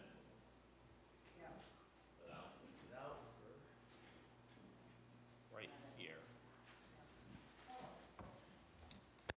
Yeah. Yes, it's just supposed to represent that one sign that warns people entering the site that, people are backing out. Another comment Niche had made and somewhat renewed in this comment letter was that and I'll use the laser again, that the corner of this leaching system, or these are the trenches, still encroaches on the 100-foot buffer. I think it's just an issue of precision. Our engineer was given clear instructions to move it outside the 100-foot buffer. It was his intention to do so. He did move it. I can make this more clearer if need be, but those trenches are intended to be outside the 100-foot buffer. There was also a comment made on Niche's plan, Niche's comment letter, I'm sorry, the previous one where he asked our engineer to confirm that the footings in the fence do not affect the infiltration system, and our engineer in a comment letter back to Niche and to the planning board confirmed that they do not. Chair Luttrell and the rest of the board, I know we had a lot of discussion about landscaping last time. I directed our landscape engineer to bolster and I don't see it here, if we can, Colleen, if you go to sheet L9, which is the last one. I've asked our landscape engineer, our architect, to bolster the west side of the property so that a 10-foot buffer is much more clear and identified in the plans. I've also asked him to show where that 10-foot buffer is using a line. That's the 10-foot buffer line. Oh, thank you. Is that the west side? I'm sorry, east side. My apologies. We want to go to the right side, Colleen. Thank you. So, as you can see, these were not indicated on the last plan. We are now proposing to bolster it quite a bit. We've even included 3 trees here where it was somewhat of an empty space. And I've also asked them to depict the gas lines and water lines that we spoke about last time. And the reason for that is I just didn't want you to think that we're leaving this area purposefully empty. We just can't put anything there. I've done my best. I think I've done what the board has asked me to do in terms of making sure all the vegetation is native. I had, using Chair Gillespie, or I'm sorry, Freddie Gillespie's direction, she had sent me an email with a website, gobotany.com, and she said, please use this, refer to this. I directed my landscape engineer to do that, and I believe all the vegetation on the landscaping table is native. And then lastly, if we can go to the other side now, Colleen, I had personally walked the east side of the property the day after the hearing to address your concerns, Chair Luttrell, that some of the trees had been cut down. And the trees that I found to be cut down were in this area. It was 2 trees. And when I asked about it, I'm sorry, it's the southwest corner, right over here. And there were 8 trees proposed on the 2022 existing, or shown on the 2022 existing conditions plan, 8 trees shown on our 2025 existing conditions plan, and our 2025 proposed plan, there were also 8 trees. But when I went there, I counted 6, and I saw that there were 2 trees cut down, or trimmed down, rather, because of rot. So we're proposing, in place of those 2 trees, we're going to propose 3 trees to replace them, as you can see there.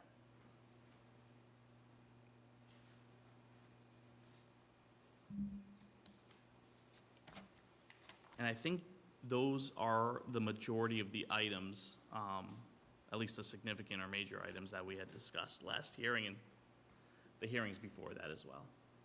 So with that, I'll turn it over to the board for any questions. Thank you very much, Mr. Stein. I don't have any questions at this point. Thank you. Ms. Houlihan. Hello, nice to see you again. I just want to say thank you. So I think this has taken 14 hearings, almost a year. Thank you for hearing us. Thank you for making the changes, at least the comments that I saw that needed to be addressed in your hand, and what were captured in your hand-delivered March 10th memo seemingly are covered. I'm not the landscape expert. I'll leave that to Chair Luttrell. I know we're looking at the waivers as well, but I think I'm at a point where I'm very happy with where we're at, so thank you for the process. Thank you. Hi there. I have just remind me about I did want to ask you about the waiver having to do with our zoning code 174. I think it's 12C1 with the enclosed loading. Sure. space. Just remind me of like the setup and what you're planning there and at what hours and how close it is to the property line. Yeah, sure. all So, that. Colleen, would you go to page S1, which is the site or S2, which is the site layout plan?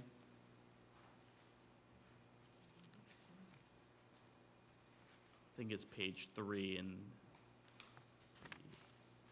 thank you. And if you could zoom in on the middle of the page, maybe a little more. And just, drag it a little. All right, that should do it. Debbie, this is the proposed loading area. In between the loading area and the contractor's yard building is a landscaped area. Now, as you can tell, the loading area is going to abut the access easement eventually. And our thinking was that each bay, each contractor bay is basically a loading area in and of itself. Karina and I had looked at the architectural drawings, and they showed 24-foot high doors, which is what's required for a loading area. So what I'm asking the board to do, in the interest of aesthetics really and practicality, is waive the requirement for the loading area altogether. We don't think we need it, because each bay, like I said, is a large bay, and it's going to be able to act as their own loading areas. If the board so chooses to not waive it, we then alternatively ask that it not be enclosed. We think an enclosed structure there just won't look good.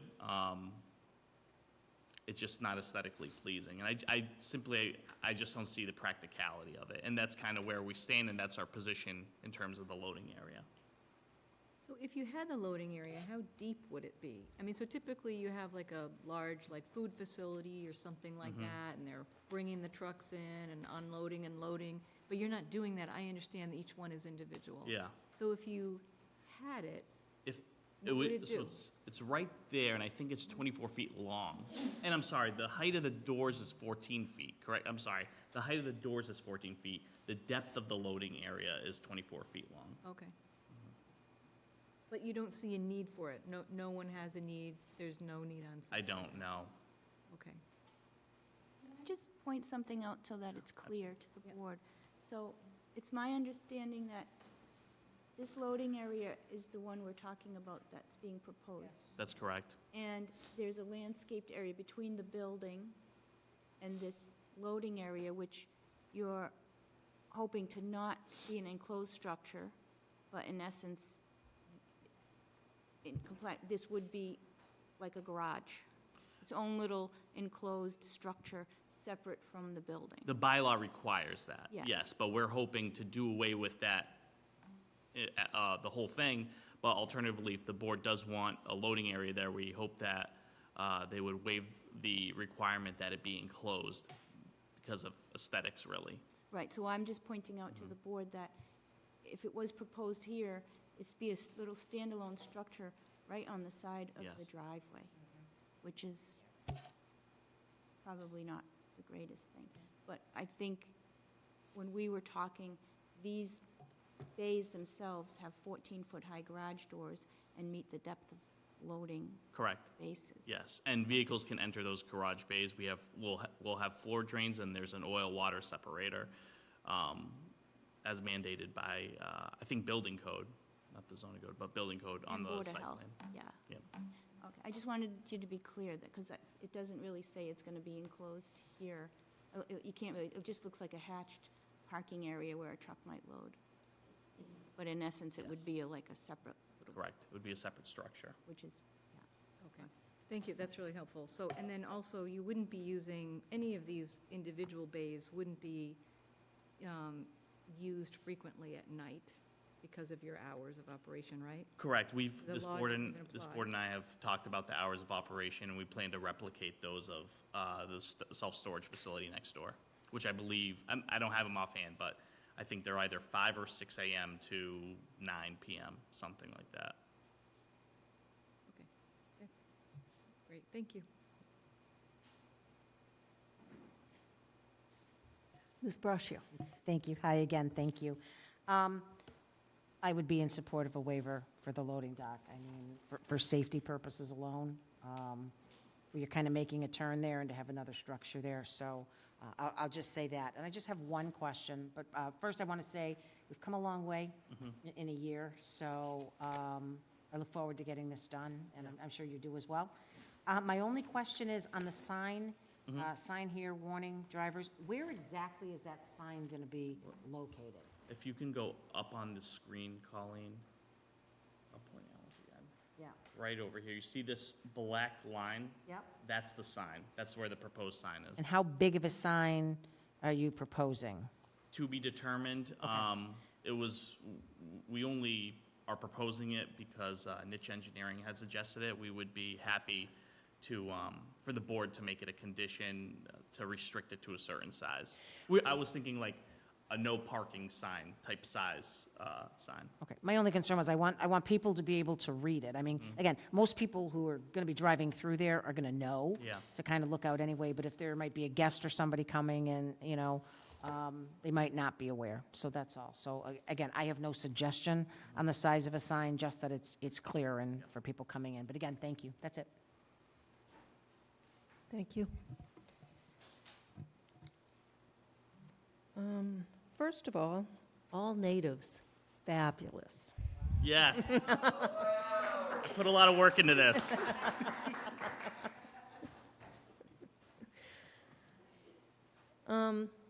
There were ADA compliant spaces in the lower parking lot that are disappeared. Yes, I think I addressed this in maybe my earlier memo.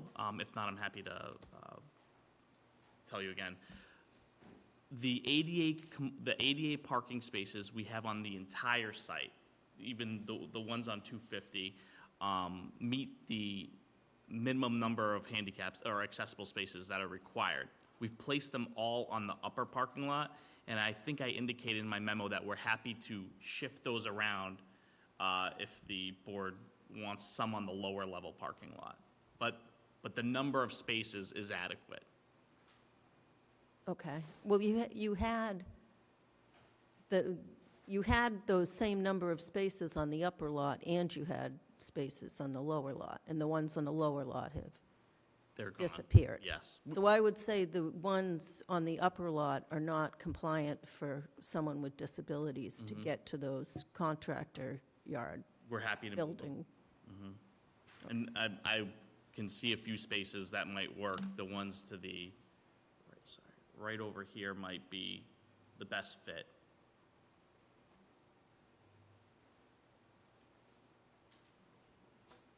Just note they're required to be the closest possible to the, I think those are the closest possible. I mean, they could be these, sorry.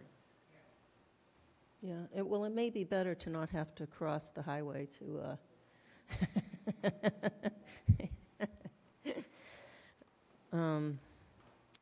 So the required fence is a privacy fence, and it's listed as a chain link fence. It needs to have slats in it, Yes, and it does have slats in it. The current one does. so you can see through it. I mean, there are black slats in it. Well, it has like a black netting over, it doesn't have slats. Oh, okay, then my apologies. I may have just confused the two. I know there's some sort of black buffer on the fence, but if you're requiring slats, we can certainly make that a condition of the site plan. Would that work? Well, it was a condition of the previous site plan. I would say let's renew it then. So there's a proposed access driveway from the Beehive building on the west, on the south side, where it like says proposed and it comes out and just stops. And I guess there's a berm there or something?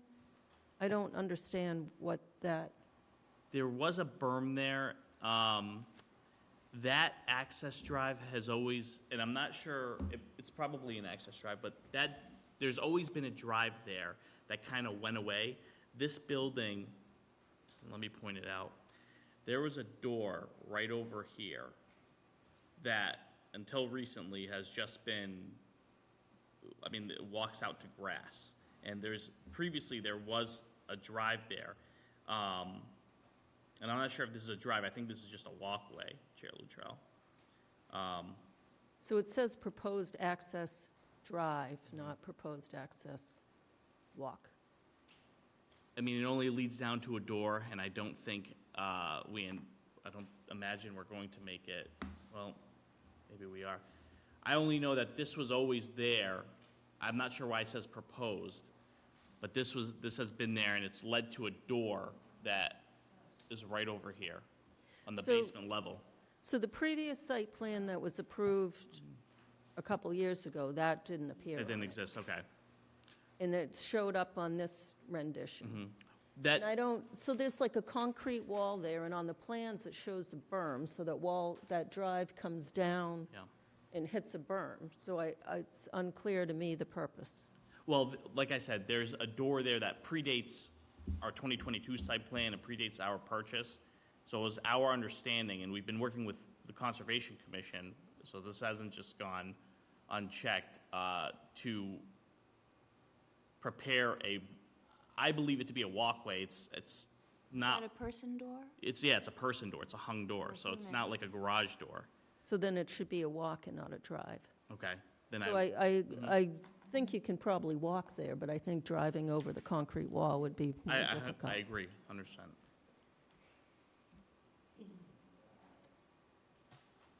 And that might just take making a change, changing the word drive to way. Would that work? Proposed Walk. access way? Or walkway? Walkway. Okay.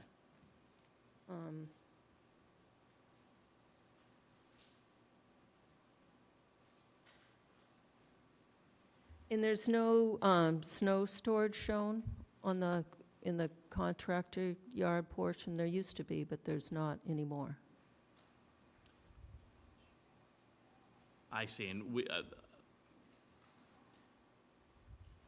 now with the erection of this contractor's yard, I don't recall where the old snow storage was. We can certainly propose to put it here, because this seems like the most logical place. I think I think part of it was there, and then part of it was to the east To of the the south. building. To the south, Like right over To the here? south? along the back side of the parking lot, the south side of the parking lot. Oh, okay. That's my recollection. Yeah, we can definitely propose to put, you said snow shed or just a snow No, area? snow storage. Snow storage, yes. Yeah. We can definitely do it here. And I think this makes more sense. Since this area is not going to be used, this is for emergency access vehicles only. And I anticipate much of the plowing going from west to east, and this would just be a logical place to put the snow.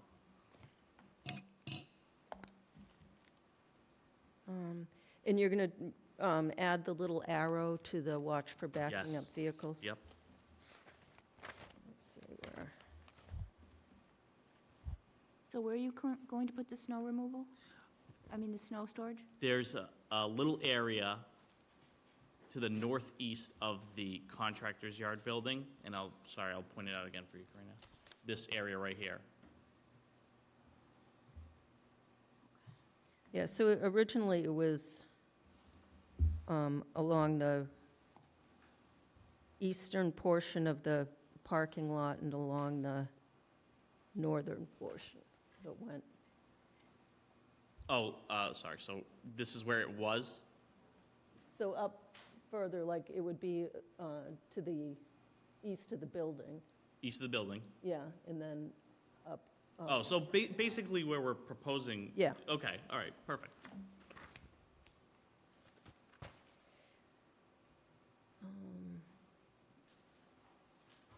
Yeah, it was right here. Very good. We can pretty much replicate that. So the boundary district planting, we're getting better. Mm-hmm. But there had been 16 white spruce proposed, and now it's down to 11. There were 16 white, is that because we changed the trees, perhaps? I don't know. Where did I? We did add several eastern red cedars, and I wonder if maybe some of those trees have taken the place of white spruce. Colleen, if you could go to the landscaping plan, because I want to ensure the board that I did fill as much as I could in the area that doesn't affect the no-touch buffer. I've tried to put as many trees as I could in those areas. You can actually scroll down a little bit. It's we're talking about the south side. Yes. Okay. So those trees pretty much fill that area. I mean, maybe I can squeeze one more in the. So you can't put anything outside the 20-foot in the grass area? Could you point it out for me?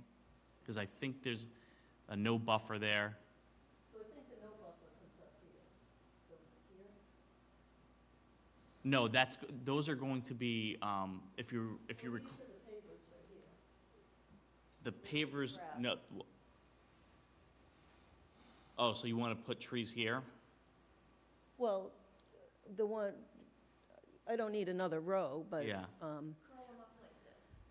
You add them like Yeah, come up and kind of skew into this area. So this area, basically kind of starting where this tree line ends, yeah. right? And then going over here. And then over on the, On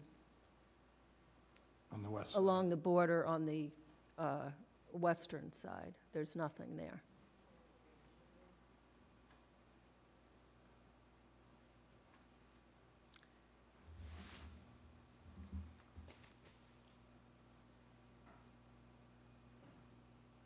I just want to double check to make sure those aren't pavers.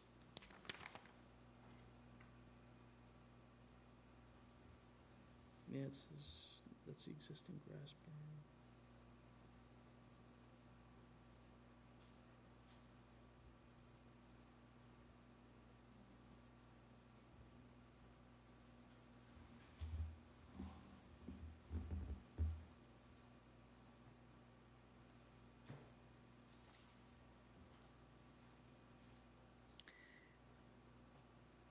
I'll zoom in on my.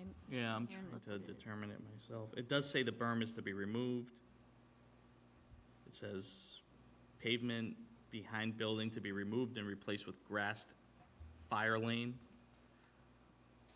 And I had originally thought that it would extend to the fence, that grassy paver fire lane, to keep it consistent.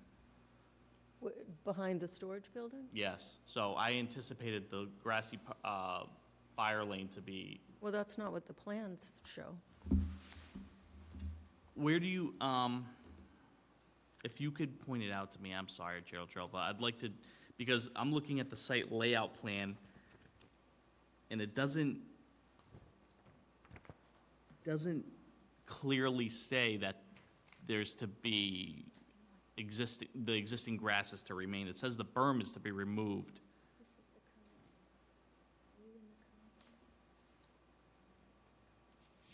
You know what, I may want to refer to the detail sheet. That may answer it as well.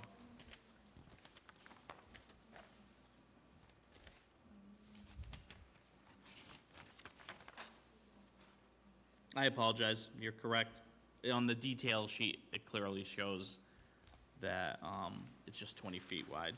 Okay, so you'd like to see 4 or 5 more trees, Yeah, we Yeah. can just pull up. exactly where the tree line So is. I'd like to see the code complied with. Obviously, you're not going to plant trees through the wetlands or through the 20-foot no-touch. So Correct. any place that's not that, and it's not the access drive. So I think you're good over here, but then on the western side, there needs to be some buffering over there, too. Don't forget, are you familiar with that area? Because, Not intimately. okay, I walked it after the meeting last on the 28th. I walked on the 29th, the meeting was 28th.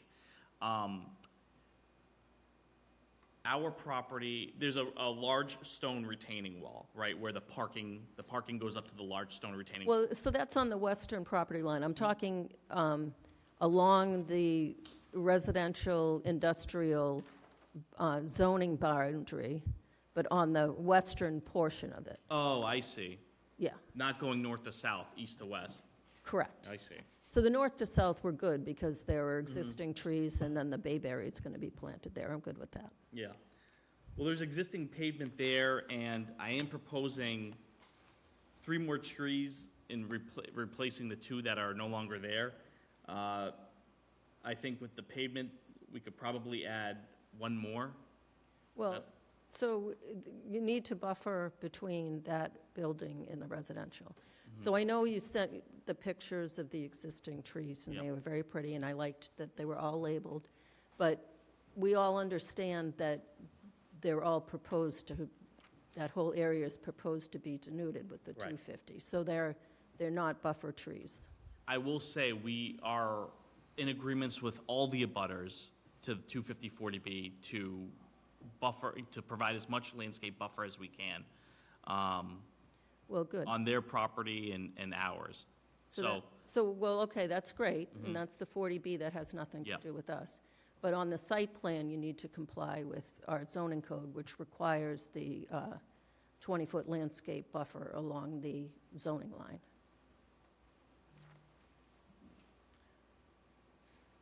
so we won't be able to do that in some places, obviously, because there's pavement. And I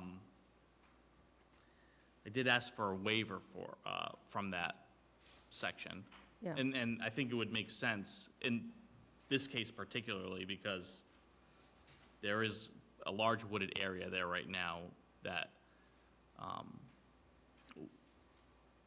basically creates a buffer between any nearby residents and the self-storage building. And I understand that it'll eventually come down, but we'll address those landscaping issues at the 40B.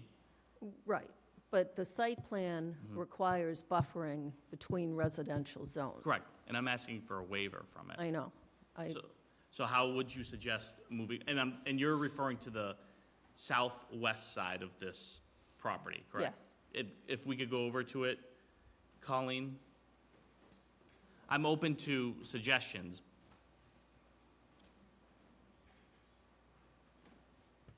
But I don't see the practicality in putting more trees there. I'm happy, I think further. No, over, Yeah. behind the other building. So I think we need to look at the site plan, right? Instead of the landscape plan. I think the landscape plan's appropriate. Shows it? Yeah. Okay. I didn't know if it was covered with the, I can propose to put one more tree here, maybe two more. But this is pavement that's been there.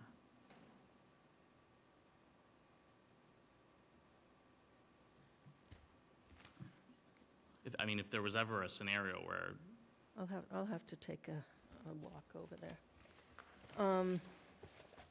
Do your best. I am. And I'll definitely put another tree over here.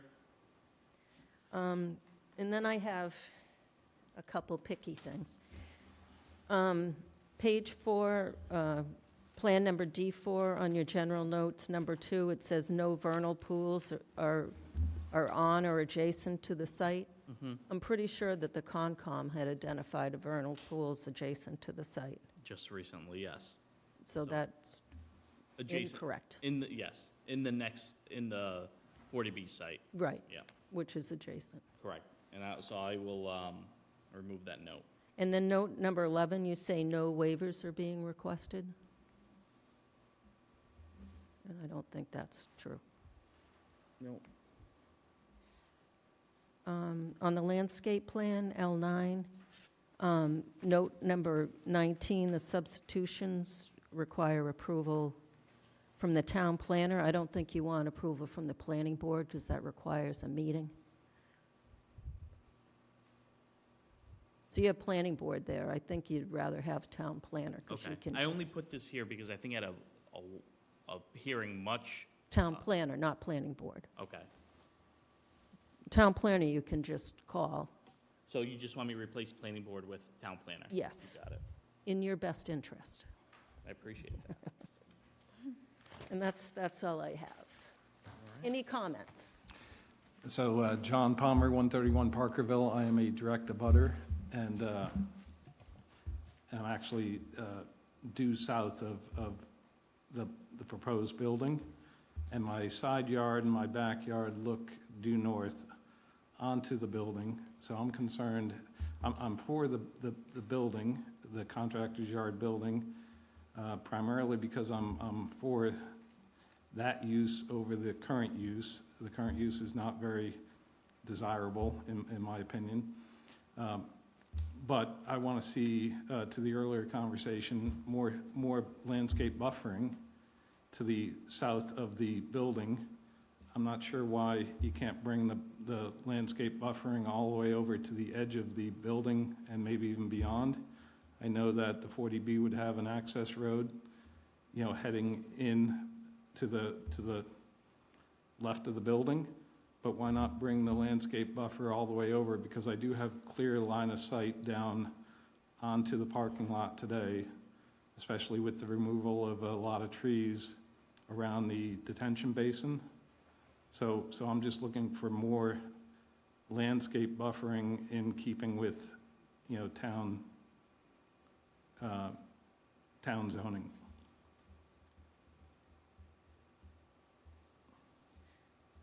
So, going that way? You see yeah, so I don't know what that says next, right there where the hand is. Drainage easement? Yeah, why can't, so is that, That's existing vegetation, Mr. Palmer. we can't move, we can't do something there? Yeah, so maybe up on the grass on that side, too. There are trees, there's, if I may, everything around drainage easement are trees at the moment. I'm pretty sure there aren't trees there. I think there's one tree that's remaining that's to the southeast of the building.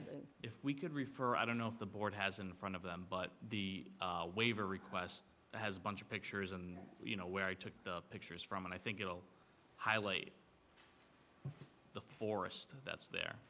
Well, the forest is beyond the detention basin. Am I Yes. correct? Correct, but that's the area we were just pointing at.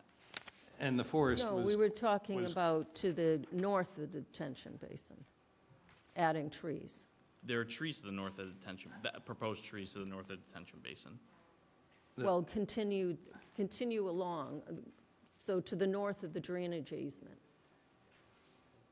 Importantly, the forest is no longer a forest because of the cleaning of the detention basin. You know, most of the trees were removed as part of that. I'd like to just be clear, are we referring to the area north of the detention basin or west of it where it says drainage easement? Because just a moment ago, we were just pointing at the area above where it says drainage easement. Right. But now you're saying you'd like another row of trees up to the north of the proposed line of trees that we're proposing. To the north and to the west. So I think that we want to continue that line that's there, those 11. Continue it to both the east and the west. So it would go up in the grass on both the east and the west.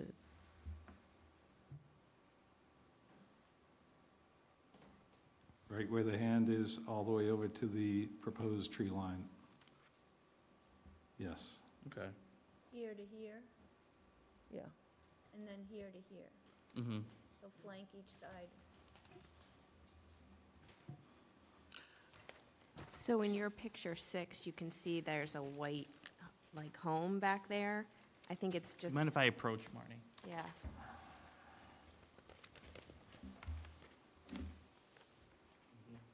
So this is where, this is where the clearing begins around this area, so, right, this is, what number is this, sorry, This is 6? 6. Yeah, so right in front is where like the clearing, the left is being cleared, but we're proposing trees all here, basically in front of 6, all the way here, we're proposing a line of trees. And then over here, They want a little bit more, I think, here, okay, we can do and that, then but, here, beyond the line that you're creating. so in this area. Okay, well, it would be on this side of the fence, right? Is this your house, Mr. Palmer? No, on the south. We could probably add This is just covering the building, right? So I think this is the best way to see it. okay, I understand. You can take this if you want. No, no, sorry, I'll mark it down. Yeah, I just think there's an opportunity to create more landscape buffering to the south of the building, yep. extending all the way across. And then the only other comment, the applicant has offered to put landscape buffering on 125 Turnpike Road, which is their property, to give my neighbor and myself some more screening, some more landscape screening.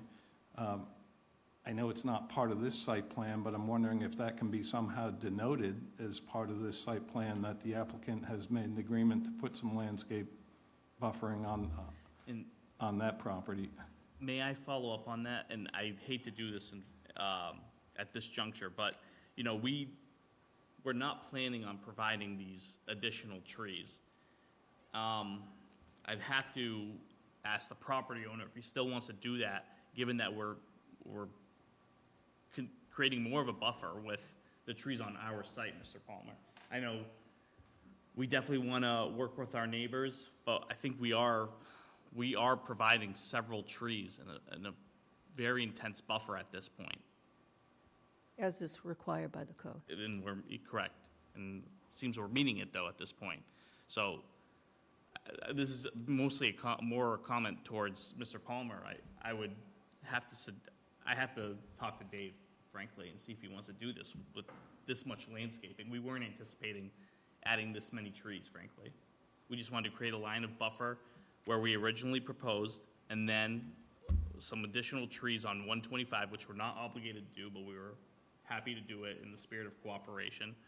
But I can't just agree to it. I can't just agree to adding additional trees where we just talked about, and then also adding more trees on our property.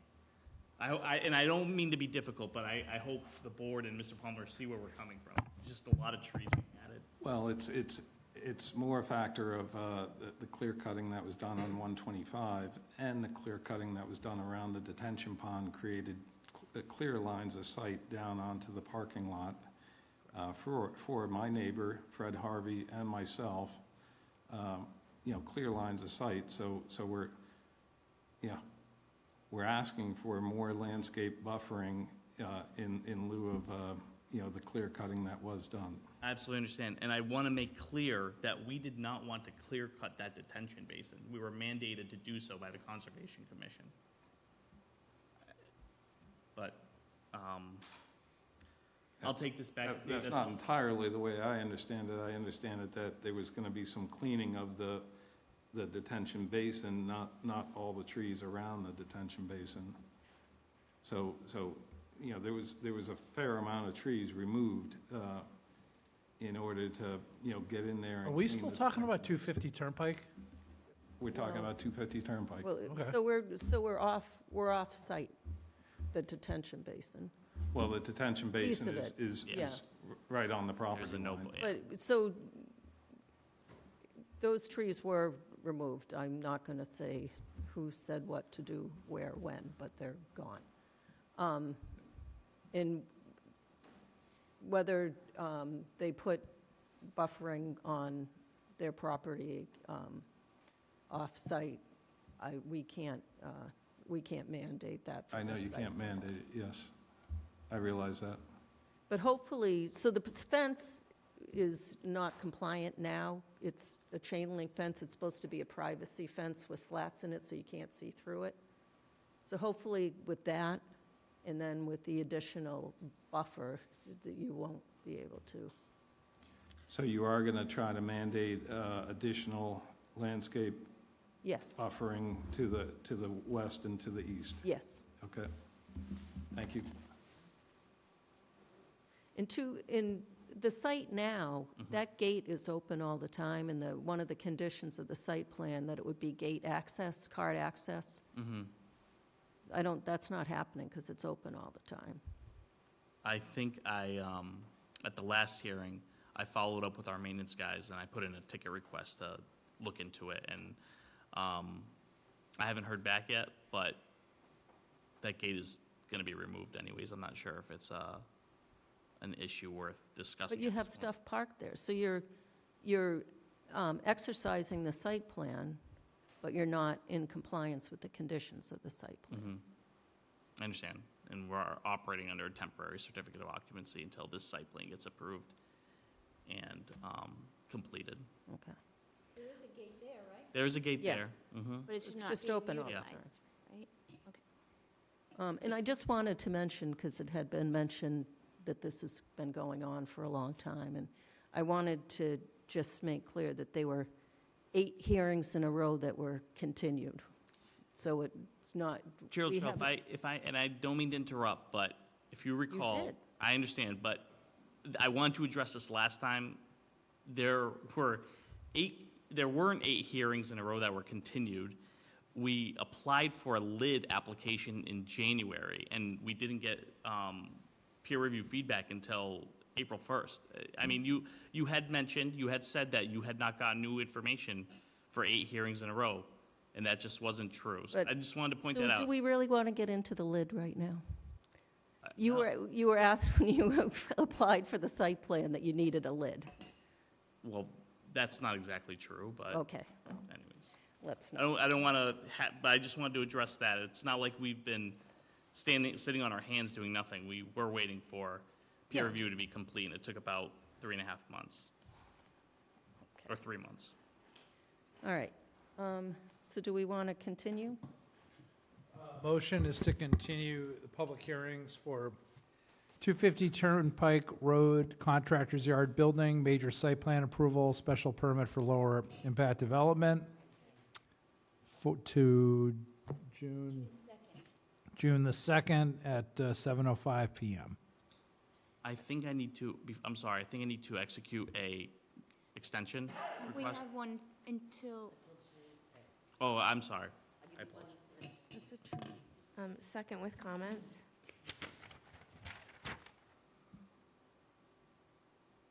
So we have a signed extension that continued to May 12th, which is tonight, with time to act, for the planning deadline to act June 6th. Okay. So we continue to fine. June 2nd, and you're still good. We'll Ms. address- Houlihan? Yeah, so I'm just curious, why are we continuing? Well, there's additional landscaping, there are notes on things on the plans that need to be cleaned up. And I guess, so we're looking for, to get all of those updates on the plan versus conditioning the plan and then getting the. Yeah. Okay.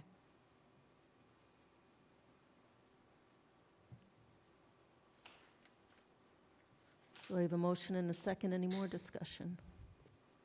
Seeing none, all in favor, Latrell, yes? Stein, yes? Houlihan, yes? Demiria, yes. Brashear, yes. I'm realizing the board didn't vote on the waivers, which may have been an appropriate time to do so now, at least as it relates to the loading area. Because we can remove that or keep it on the next site plan. So how do we revoke the continuance? Right, it's not a closing of a hearing. Oh, okay. It's just continue. All right. So I move to approve the waiver. What was it, George? Why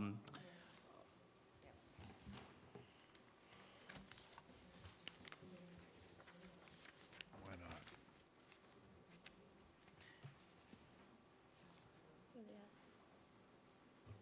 Okay. Well, what's the consensus? Did all three waivers, okay? All right. The motion is to approve the proponent's request for waivers on 250 Turnpike Road, Contractor's Yard Building, for loading, Mr. Bonan, just correct me if I do this incorrectly. Please, Requires one loading space for a building or structure with a floor area of 5,000 to 15,000 square feet, and lower loading areas to be enclosed if they are located within 50 feet of a residence district. What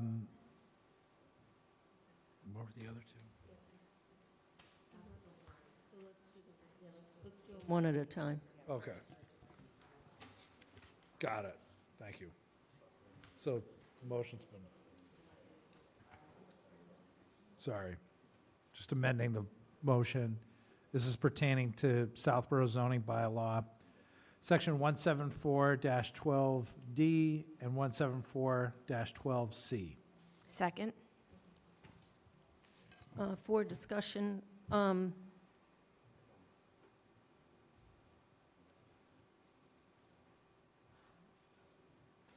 so I would say that we should condition that space be left empty should in the future there arises a need to be a loading area. And the applicant has stated that each bay has a loading area, which is why this is being entertained. Any further discussion? Seeing none, all in favor, Latrell, yes? Stein, yes? Houlihan, yes? Demiria, yes. Brashear, yes. Make a motion that we approve the waiver for 250 Turnpike Road for Southborough zoning bylaw, section 174-10B, 2B, 13. Show existing trees on the site which are a caliper of 6 inches or larger. Second. For discussion, we had waived this with the original site plan. The reason being there's a large swath of wetlands, and all those trees are remaining. So that's why. Any further discussion? Seeing none, all in favor, Latrell, yes? Stein, yes? Houlihan, yes? Demiria, yes. Brashear, yes. And the motion is to approve the waiver for Southborough zoning bylaw, section 174-13F, zoning district boundary planting area. a landscaped buffer strip minimum of 20 feet in width. Second, sorry. For discussion. So it appears the proponent is willing to comply with this, and they're to the best of their ability, so I would say no to waive this. Any further discussion? So Seeing none. just to be clear, the Waivers. feeling is to not grant this waiver on the basis of the discussion this evening. Correct. Okay, thank you. So I would say Latrell, no. Stein, no?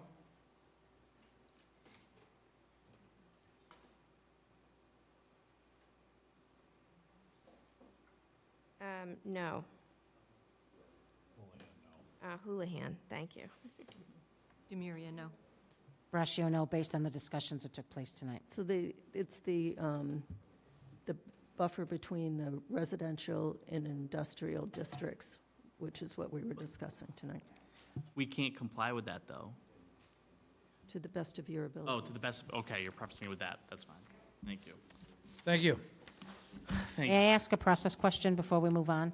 So is the intention at the next meeting to come with a draft decision and close this project out, site plan out? I'm just asking. would hope. If these things are If those things are met. correct. Okay, I just wanted to be sure. Thank you. And also, I think that when you make your submission number 7, that it should go to final review to Fuss and O'Neill, if you're in agreement with that. I mean, to Nitch, I'm sorry, Nitch, to the town's current consultant. Just to get a closeout final review. So George, just keep me updated when that's coming in. Okay. And my goal is to draft a decision and get you a copy. I'll get you the conditions as soon as I can, and then you can already look at those, and then we'll put them into, we'll work on getting it into the final decision. Okay? Thank you. The next item on the agenda is a public hearing, 2 East Main Street, multifamily building, major site plan approval, 2 East Main Street, multifamily building, special permit in the downtown district.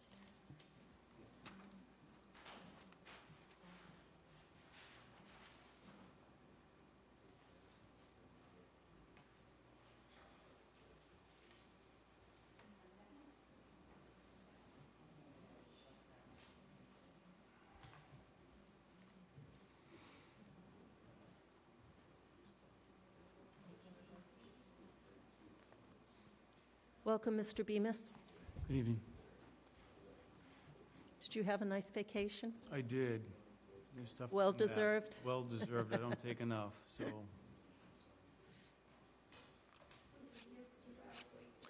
I should have just stayed. I had something I had to do, and I just thought for sure that 250 wasn't going to take as long as it usually does, and I just should have bet against myself, thinking that it would not take a long time. My apologies. It's all right. I looked at the agenda and I just thought, okay. I bet you do. All right, so it 13 was our times. understanding that there probably gonna wouldn't be continue. testimony. Right. And- Yeah, and I Peter just want to provided, thank, I just wanted to thank Member Stein for his Yeah. previous support and the fact that he won't be sitting on this at the time of final vote. I'm disappointed, but I have to say I'm grateful for your previous support and your participation in other matters that I've come before you on, and I Thank you, Peter. think your voice will be missed. Oh, it's been great working with you. Thanks, Peter. Okay, well, thank you. The motion is to continue the public hearings for 2 East Main Street, multifamily building, major site plan approval, and special permit downtown district to June the 2nd at 7:10 PM. Second. Sorry, I just have to correct myself. This form says June 23rd. Oh, yeah. You want to go to... You don't want to go to June 2nd? yes, that's Be- correct. Because I'm waiting for the Board of Health. Board of Health, action. yeah. Right. Okay, Oh, right. so point just that- quick change on my motion to June 23rd, 2025 at 7:10 PM. Second.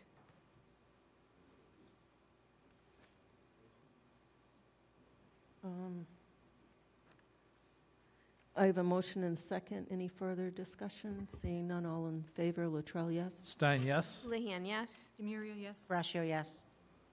And I don't think we need another extension, right?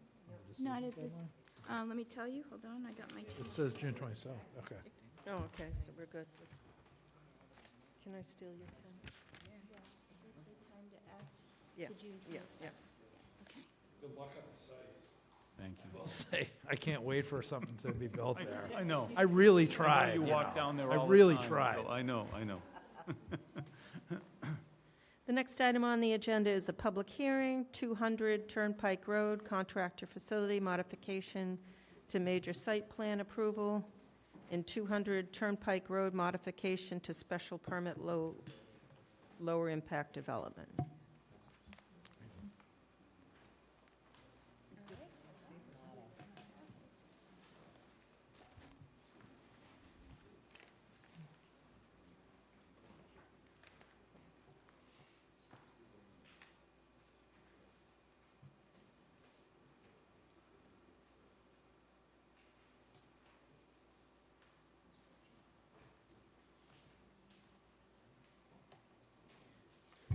Okay. 200 Turnpike.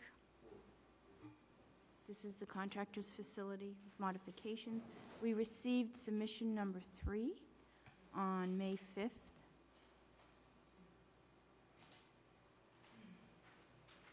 And I believe we had a peer review that was done prior to that, and the only thing that was outstanding was some of the landscaping issues that were talked about. That was distributed to the planning board, et cetera, town departments. On May 7th, we received an email from the police department indicating they had no issues on their end. I also want to point out that Mr. Stein also provided a Mullins report for the missed public hearing on April 28th, which was filed with the town clerk so that he could participate in this evening public hearing. And lastly, we currently have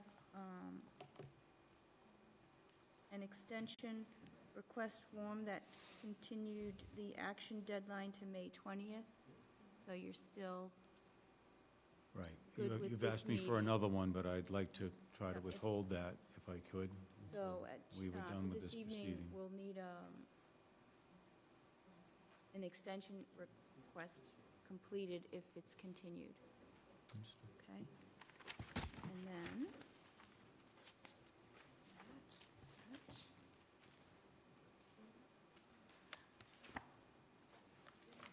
bear with me. So upon, I'm just trying to think where I am here. Hold on.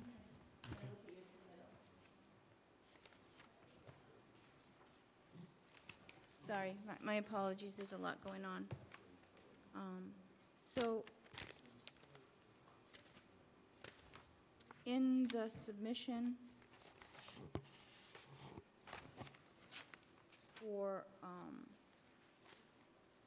the final plans, the photometric plan was not legible. Is that this project, correct? I'm looking at the right thing? There was no change, it was just the printing of that sheet. It's really, Yeah. there's two issues that I thought resulted from the last meeting, so I can make a presentation and present those, or you can continue with yours. Yeah, I just wanted to be sure, because when I emailed it to you, we only got one full hard-size copy to help reduce paper waste, and the half-size copies looked clear, but you needed to really look. The full-size copy was kind of all blended, you couldn't see the foot candles on it. So I asked Peter to submit an updated plan for the record that shows clearly the foot candles on there. There were a couple other questions related to the color temperature, that they'd be 3,000 degrees Kelvin. And then there was also another comment that Mimi had maybe you can remember, was it about the trees? It was tree buffer. I'm The sure tree it had to buffer. do with trees. Something to do with trees is a good bet. So I can just discuss those points if it's okay with you. You all set, Karina? I am, thank you. Yes, thank you, Mr. All right. Bemis. Good evening, Peter Bemis, Engineer and Design. So it came down to just one single sheet within the plan set that got revised. And we put a 5/1 date on all of the sheets, just so there was continuity. And all of the sheets say no change with the exception of 6 of 8. So on 6 of 8, the one question that come up about the lighting level, and it was 3,000 K. I did confirm that the Lithonia in the Sloan lighting fixtures that we had specified are available at 3,000 K. I know someone else had been on that night and said they couldn't get them, but I know we can get them, so that's not an issue. And then the other was that it increased the planting along the section of the site where there's just no vegetation, and I don't have a good explanation for why there's none today, but the planting that we've put forward, I believe, is robust. There's 7 to 8 white pine, and then there are going to be 30 plantings of viburnum, high bush, cranberry, and river birch clump trees that will be staggered along that slope. And then we had the 23 pin oaks that were around the parking lot. I'm hopeful that we could bring closure to this project, only in that this was amended to provide the ability to bring the building under one roof. That's really what it's been about. They did go ahead and order the building. It's going to arrive, and it takes time to get a foundation in the ground to support that. I know that's not so much the board's problem, it's been our problem to try to get this positioned properly to get there. I do believe we're there now. The comments that we got back from Fuss and O'Neill included this new point about the landscaping, and Chair Luttrell had brought up the fact that, when you go to the site, it was devoid. And I did have my son Zach locate all of the trees, so the plan included that. The last time we met, we did put some of these plantings in, but it was not as robust as we've made it tonight. So I'll leave it at that. I would hope that we could try to bring closure to this if we could tonight, just for the interest of time to get this built. Thank you. Thank you. Mr. Stein. No questions, thank you. Ms. Houlihan. Mr. Bemis, thank you. I am in agreement with you, so thank you for your adjustments. Mr. Maria. Hi, Peter, good to see you. I don't have any questions tonight. Right. Thank you. Thank you. Ms. Braccio. Hi, Peter, nice to see you, and I also have no questions. Thank you for putting all the plantings in. Did I get there? I tried. I thought like you for a moment. Is this going to be enough? So has construction started on that site? Oh, yes, we're well into construction. I mean, they've just stopped. I mean, there's been no further construction, and that's... So they're not doing anything right now? No, Okay. no. So there are some trees that are called out along the southern portion of the property that are existing. Are those going to remain? Yes. Okay. Yes, anything that got cut either inadvertently or, I think I had mentioned to you, one of the trees was either struck or snapped off. We identified that, there's still a portion of it standing, and then they did come up and do some tree clearing for the wires. So that's all been identified. So Well, that everything was further to the before, west, yeah. but I'm just saying. But that whole bank was like cut into. Again, to my knowledge, there were no trees cut through that zone, but there's vegetation gone, no question. I just don't think there was anything that mature through that section, and they looked at it as scrub and they took it away. Be it right, wrong, or indifferent, we're putting something back. Okay. All right. So all I'm asking is that on the plans, it's identifying existing trees, Absolutely. all but of it's those are not, identified. it doesn't note that they shall remain. You can make that a condition because there's no intent to Okay. cut any more of those trees. I am shall sorry that the remain. plan didn't say that. I just tried to give you the details so you could make an educated decision about our request. On the southern side.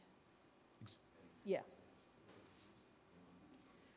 Also, So you did a great job, Peter. Let me start with that.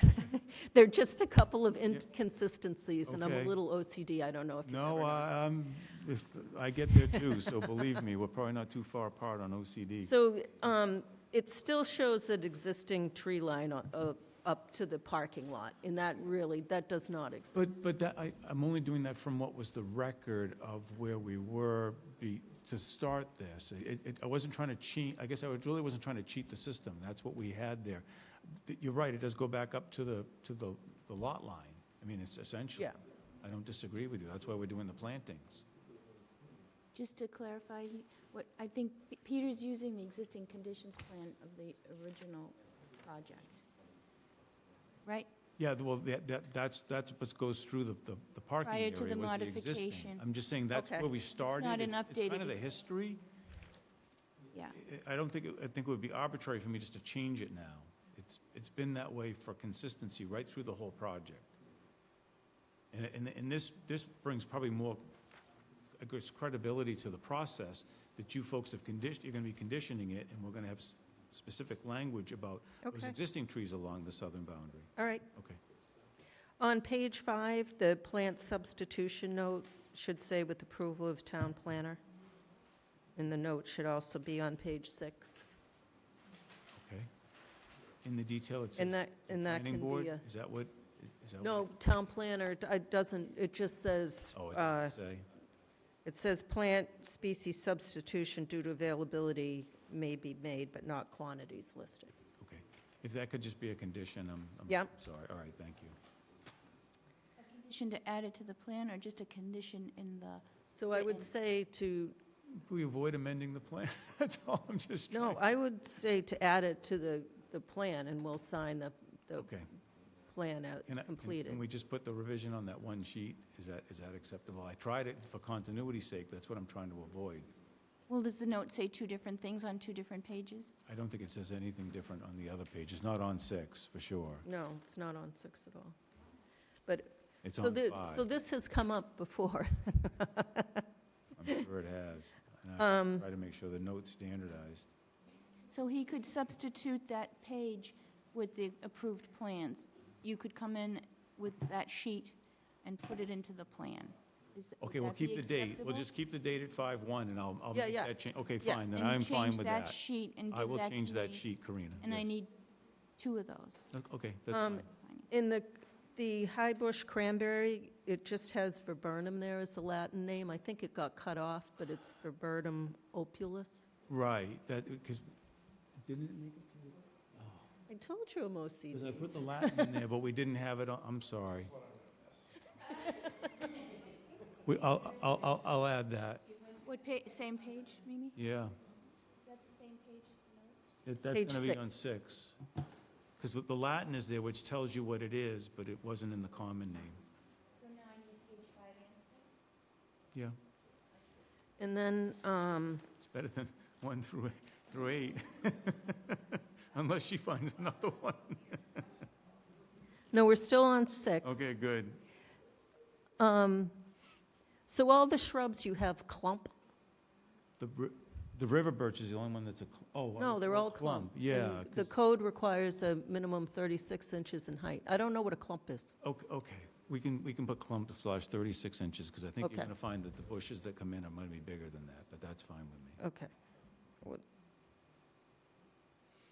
I'm trying to get more of a shrub with multi-stem than I'm looking for individual stem plants. And then, so your plant schedule says 10 each of those?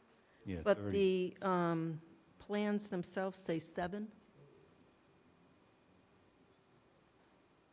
Oh, it should have been 10, 10, 10. Okay, yep, I see it now. It's And 30. that's all I got. I think it started at 7, and the spacing I didn't like, so that's when it got put to 10. I like 10 better. Oh, well, and I knew you would, that's why I did it. Thought So they were can too you- far apart. Can you just recap the last one? The plan schedule says 6 and the plans say 7, No, the plant schedule says 10 10. each 10. for each of those shrubs, and each, viburnum, but they only show, cranberry, and birch, but the plans, it's noted on the plans, 7 each. and it should be 10, 10, 10. Yeah. So I think those are, I mean, I'm okay with those little picky things just being corrected and we approve the plans. Okay. And it's my intent to draft the conditions that carry over the conditions from the original Right. approval, and then any minor things that need to be called out here, like the 3,000 Kelvin, the town planner's approval for substitution, and the trees to remain. I'll call those out in the conditions as well. So Mr. OG, so can we approve the plans and then approve the conditions at a different time? Well, I think you could approve. Yeah. But we sometimes don't have a draft decision, but that's why I'm saying we could use if we could use the prior conditions plus what was discussed this evening. Yeah. And then I'll review them, and Mimi will review them before before she signs them. Right? There'll be work. Is everyone okay with that? Okay. It's an exception. Yeah, no, I appreciate it. We're just, like I said, trying to very much get this done, get the building erected. And we're all trying to help you too. So here we go. Motion is to approve the modification to a major site plan and modification to special permit for lower impact development for 200 Turnpike Road contractor facility. Second. I have a motion and a second. Any further discussion? Seeing none. All in favor, Latrell, yes? Stein, yes? Houlihan, yes. Demiria, yes? Brascio, yes.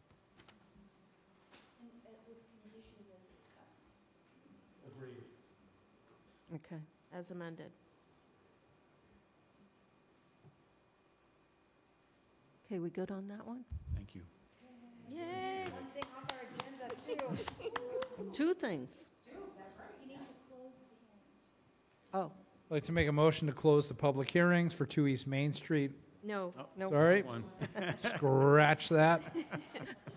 I'd like to make a motion to close the public hearings for 200 Turnpike Roads contractor facility, modification to major site plan approval, and modification to special permit for lower impact development. Second. I have a motion and a second. Any discussion? Seeing none, all in favor, Latrell, yes? Stein, yes? Houlihan, yes. Brascio, oh, Sorry, Demiria, yes? Brascio, yes. Very good. So Peter, I will work with you to get those plans in order and a decision drafted. And then Mimi will, once we have the plans, we'll get them signed Okay, at some point, and then the decision signed as well, once it's all agreed to with Right. you, me, and Mimi will do the final review of it. okay. Great, thank you. The next item on the agenda is a public hearing. 26 Meadow Lane, Reservoir Meadows, major site plan approval, special permit, lower impact development, and special permit major residential development.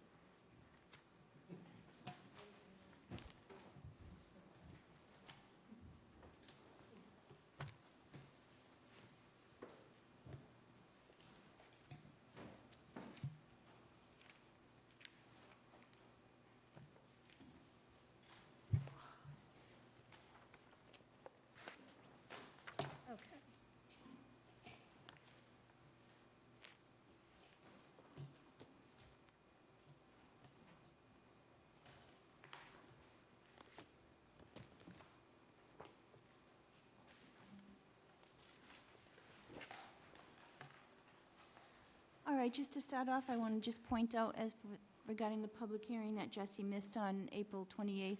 Jesse provided Mullins form, which was filed with the town clerk on May 5th, indicating that he had covered all the information, reviewed it.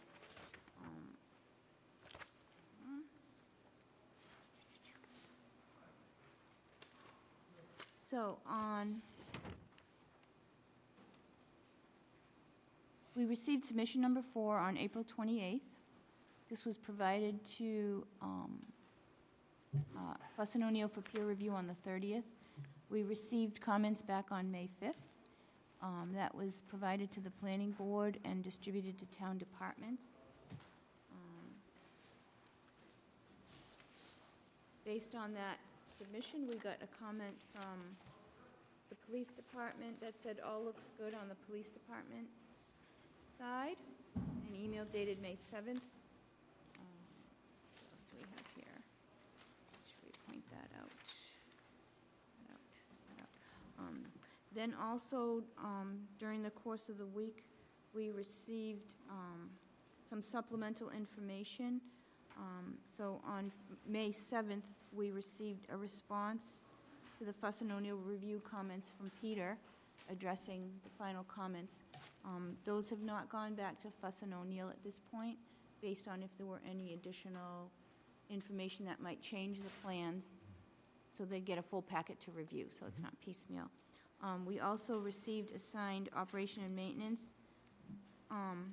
plan document from Bill Putri on May 7th as well, which was provided to the planning board. We also received a draft declaration of restrictive covenant for the open space, proposed open space area. And I wanted to just point out that the open space calculation on the current submission and the draft declaration of restriction doesn't match, but that's a draft version to be finalized.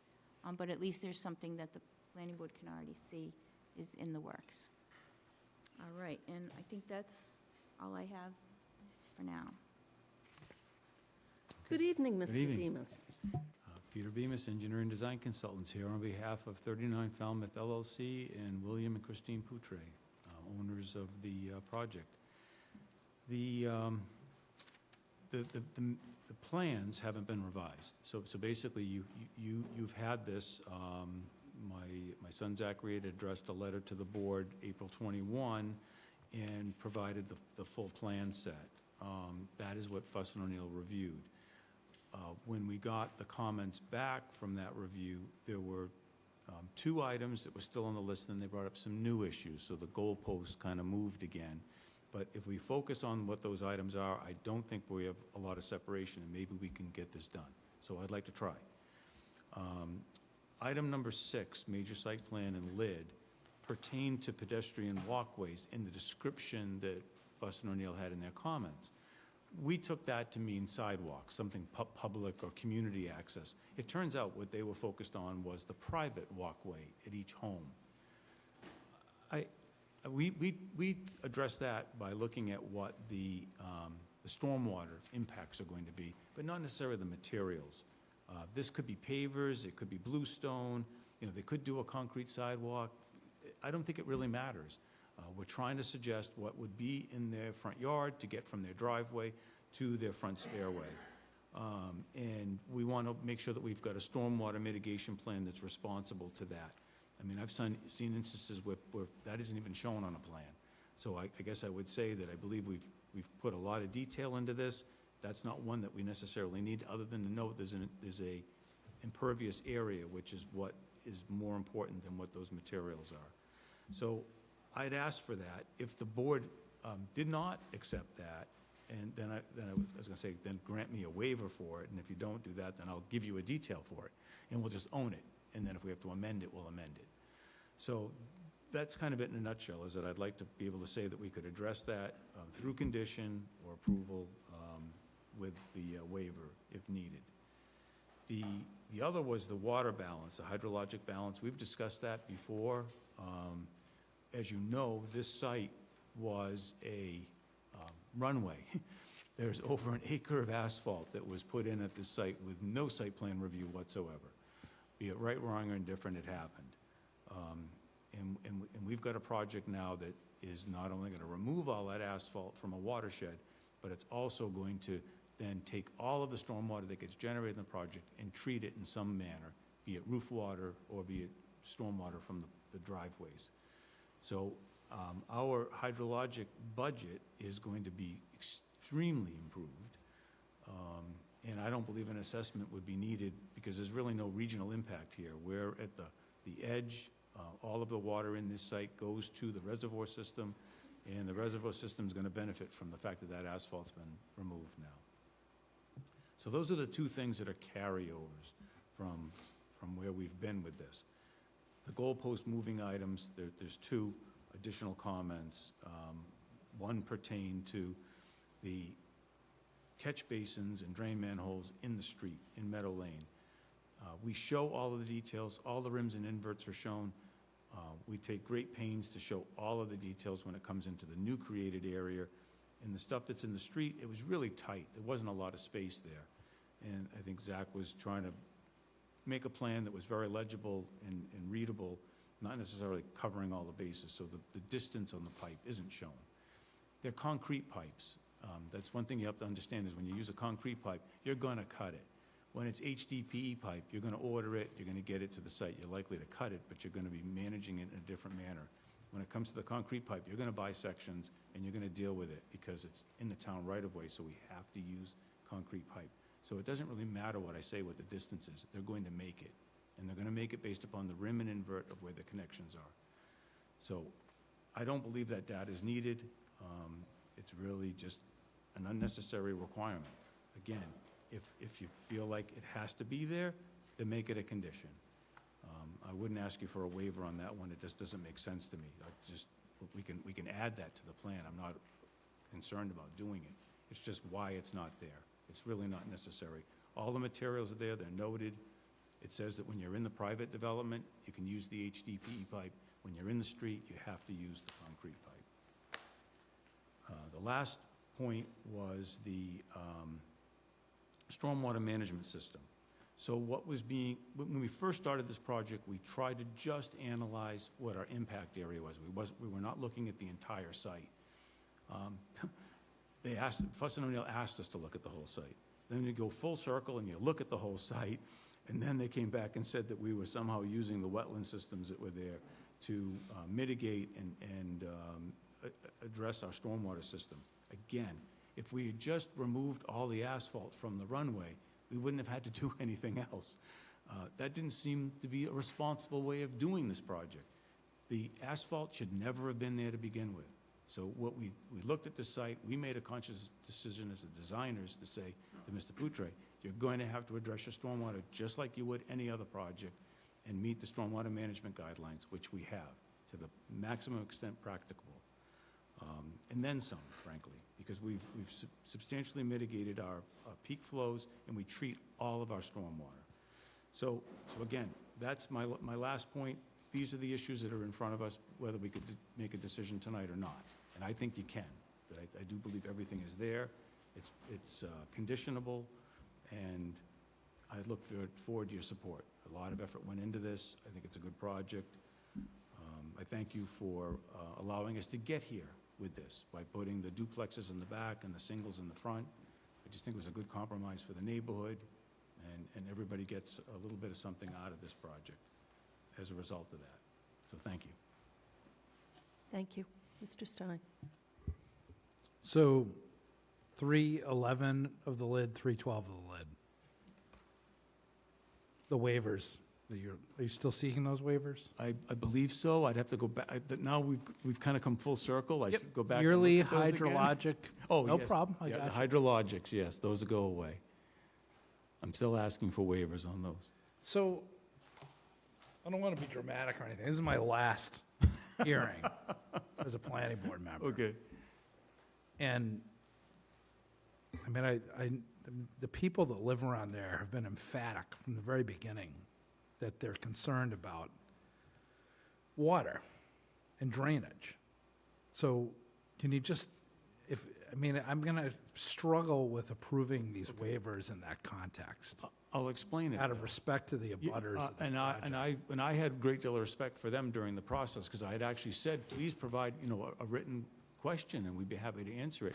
They did raise a lot of questions pertaining to drainage. Most of them weren't related to where our stormwater was coming from. They were having problems with other portions of other watersheds, because not much of our water is going anywhere other than to the back, to the rear of our site. So it's going down towards the old Stony Brook Golf Course, if you will. What's coming towards the front, and there is some, that is going into the town system through a drain easement that we provided on Mr. Poutre's, I think it's lot 16 Meadow, the one that's under construction at the end, giving it an access point to be discharged there. So we really aren't discharging stormwater onto any abutting property. Okay, I guess what I'm asking for you is to work with the town, given, I understand technically why you're seeking the waivers, but in the context of the dialogue, wouldn't it just be easier to allow, to adhere to the lid and provide the But when, The all this are the details regarding the analysis of this on a regional basis. So we're a small watershed within this, and then all of our water goes to the reservoir. Even the water that goes in the street goes to the reservoir. So that is the end point, is that it'll either go through Stony Brook, through a surface flow to the reservoir, or it's going to go through Meadow to the easement we put on Mr. Poutre's number 16 Meadow down to the reservoir. So no matter what, it all goes to the reservoir. So to just do this analysis just doesn't make a lot of sense. It's just a lot of busy work. How bad would that be, though? No, it's a lot of busy work. It's just not necessary, especially in the context of we've removed an acre of asphalt, and we're not putting back an acre of impervious area. And then every bit of impervious area that we do put back, we treat it. We are going to treat it on site. So I think we're being very responsible with our stormwater. And it's just to go through this exercise of those two criteria that's within LID, that's great for a bigger project, something that's going to have a regional impact. This isn't. This is just a small little cluster subdivision. I don't know if I'm sold on it, but Okay. we'll leave it to the rest of the board. Okay. May I make a comment? William Poutre, and I'm the applicant. Earlier at the beginning of this project, the neighborhood associations where they have their septic systems, their joint septic systems, both for Carriage Hill and for the neighborhood association, was having problems, drainage problems of their own there, that water was getting caught around the runway. And so what we did was we granted an easement to allow them to come across our property to take this water that would eventually end up in a similar situation to what where the water we're talking about going back. We allowed them to cut through the asphalt, cut through our area, and to build a structure for that water to flow into that same area that we're looking to do. So to me, it's like what's good for the goose is good for the gander. Like they had come to us, came to the board, went to conservation, and asked to be able to do that. We then granted them that easement, gave it to them. They dug up through our property, and the water is expelling to the back of that property to the same way that we're doing that, the same exact way. There's no difference. It's a couple hundred feet apart. It's to the northern side of our lot. So this has already been done. This is something that they had come and asked us to do to benefit them.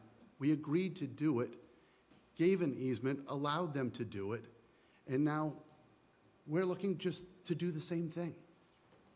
Would you, if it came down to it, though, do you want the approval on your application, or do you want to hold it over because of these waivers? No, Because I'm not just not. Can we understanding why you're fighting. to the extent that we can condition for it, we've done a lot of work to try and get this to a point, with all respect, Mrs. Stein, knowing this is your last meeting. We've jumped through as many hoops as possible. To the extent that we need to do this, it will be more engineering work that I'll need to do. It'll be more, expense. But I'm willing to go through the expense if we can condition it. Thank you. Yeah, and the only other thing I'd add is that a lot of those water problems that they've experienced around their soil absorption system areas were the result of the runway. You know, this is impervious area. That's, you know, we're trying to get rid of that. So just, I mean, I'm one vote. No, Everybody, no, it could be no, 4 to no, 1. I'm not trying to favors the convince you waivers, so- differently. No, it's okay, I'm just Take trying it to easy. explain. And the only other part was, it's just this yearly budget, and I just think if you just step back and say, we're taking out all of this impervious area that should never have been there to begin with, and then we're mitigating what we're doing, the budget is well improved. It's not going in the wrong direction, and that's when you need it, is when you're gonna go in the wrong direction. What is going to happen? What is the impact? What are you going to do? So I'll leave it at that. If you feel that strongly about it, it can be a condition. You know, I honestly do hear what you guys are saying, and I feel for you, but it's a little bit tough to Understood. waive that. I don't know, we have no butters to ask, do we? Okay, well, perhaps we will hear from some butters then, before the night is out. That's it for me. Thank you. Ms. Houlihan? Thank you. Thanks for coming in tonight. I've just two questions. So one was, I was also just very worried about the water, and we've heard it. We saw pictures. So even though they've done this, and there was an easement, we still know there are challenges there. So now we're proposing to build this, and I understand theoretically, but I think we've all lived in theoretical, and then we all live in reality. And when the theoretical gets built, the 100-year storm becomes the every 1-year storm. And the water is not well handled from the environment or weather from just, you know, a typical like downpour where we get 3 inches all of a sudden that we weren't expecting. So I am inclined to make sure that this can handle its own situation. You're not trying to solve for the neighbors, I understand that. They have their own issues, but you guys have to make sure, and we have to feel comfortable giving you a permit to be able to do this, that we have resolved that. I rely on the engineers to be able to ask that question, so I'm sort of in Jesse's camp. The second question that I have, I might need Karina or Mimi to help me with, because Jay Tellerman was asked about the easement, and he basically came back and said that the question he asked is whether the proposed uses would impact the rights of the holders of the easement. Those rights include both surface and subsurface rights.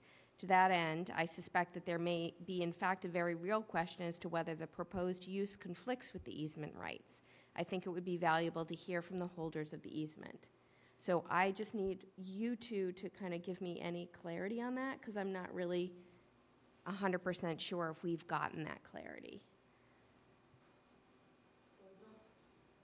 So I don't think that we have, and I had asked this question of the proponents several times, and then we agreed to ask town council. And the owner of the property that has the right, which would be Mr. Poutre, has the right to use the land in any way that does not interfere with an easement or makes it more costly for the easement holder. So there's a real question of whether that driveway across the easement would make it more costly and impede the use of the easement, the grantee's use of that easement. And I think I would add, I have no problem putting in it, as I have said, if any damage is created that we create to this pipe, it's a 4-inch pipe that is going to go 20 feet long, and it's about 15 feet below current grade. So I'd have no problem saying that if we create any damage, any problem, that it becomes our financial responsibility to fix it. It's not going to happen. It's Well, 50 feet below. in addition to that, if, when the road is built and if something happens and the pipe needs to be dug up, digging from a road is more costly than digging through lawn. It's not a road, it's a driveway, it's not, it's when you have that size. It's not grass. But when you have that size of an excavator on site, believe me, we can take this, we've taken parts of this roadway out and it takes 10 minutes longer, it's not a big deal. What I'd say is I tend to doubt it would be retaining the existing profile that force main has, and we certainly can put a provision for a sleeve in for them to, because they would put it in at another elevation. There's no way they would dig that deep, even if they were repairing it themselves, because it would be cost prohibitive. So how deep is the service? It's down deeper. I don't know How what many the, feet? Mr. Poutre said 15. Between have a 15 plan? and 18 feet. Is there a It's plan? on their existing plan, their Their as-built as-bills are plan Kind for of their woefully septic system. inadequate for my purposes, but we do know where it is So the graphically. Board of Health has a Yeah. plan Yes, that shows how deep it is? yes. So town council's opinion is that it would be valuable to hear from the holders of the easement Okay. to make sure that they're aware of this and that they're okay with it. That's fine. We've got the person who chairs that sitting in the back of the room. But to your other point, though, about you're talking again about the stormwater, I do want to say that part of our plans, we did do the groundwater gradient through the whole site. In no way were we affecting the groundwater. All of our stormwater systems were well above that groundwater elevation. That all went to your peer review engineer. All of the stormwater is being handled on the individual building areas for the roofs, and we do have a regional system. So it's a very robust system. Like I said, we could have just sat back and said, we're taking out an acre of asphalt, we're going to put back a half an acre of asphalt. That would comply by itself, but we didn't. We didn't take that approach. I basically just said to Bill when he came in, you want to do this? All that asphalt that's there doesn't count. Let's start from scratch, and that's what we did. That's a very responsible way to do a project. Most people don't take that approach. I'm not trying to pat myself on the back. I'm just saying that from my perspective, I do believe the abutters, they do have concerns, and we tried to take a very prudent approach to this, which is to do a design that's based upon the project itself, as if it was raw land versus it being a developed piece of property. The other part to this, too, we have the ability to not go over this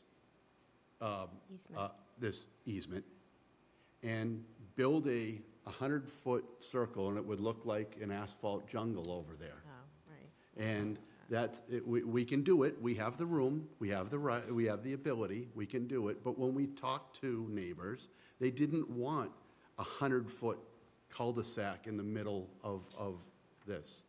So this is a way to avoid the 100-foot cul-de-sac and cross it in a way that made it better for the neighborhood.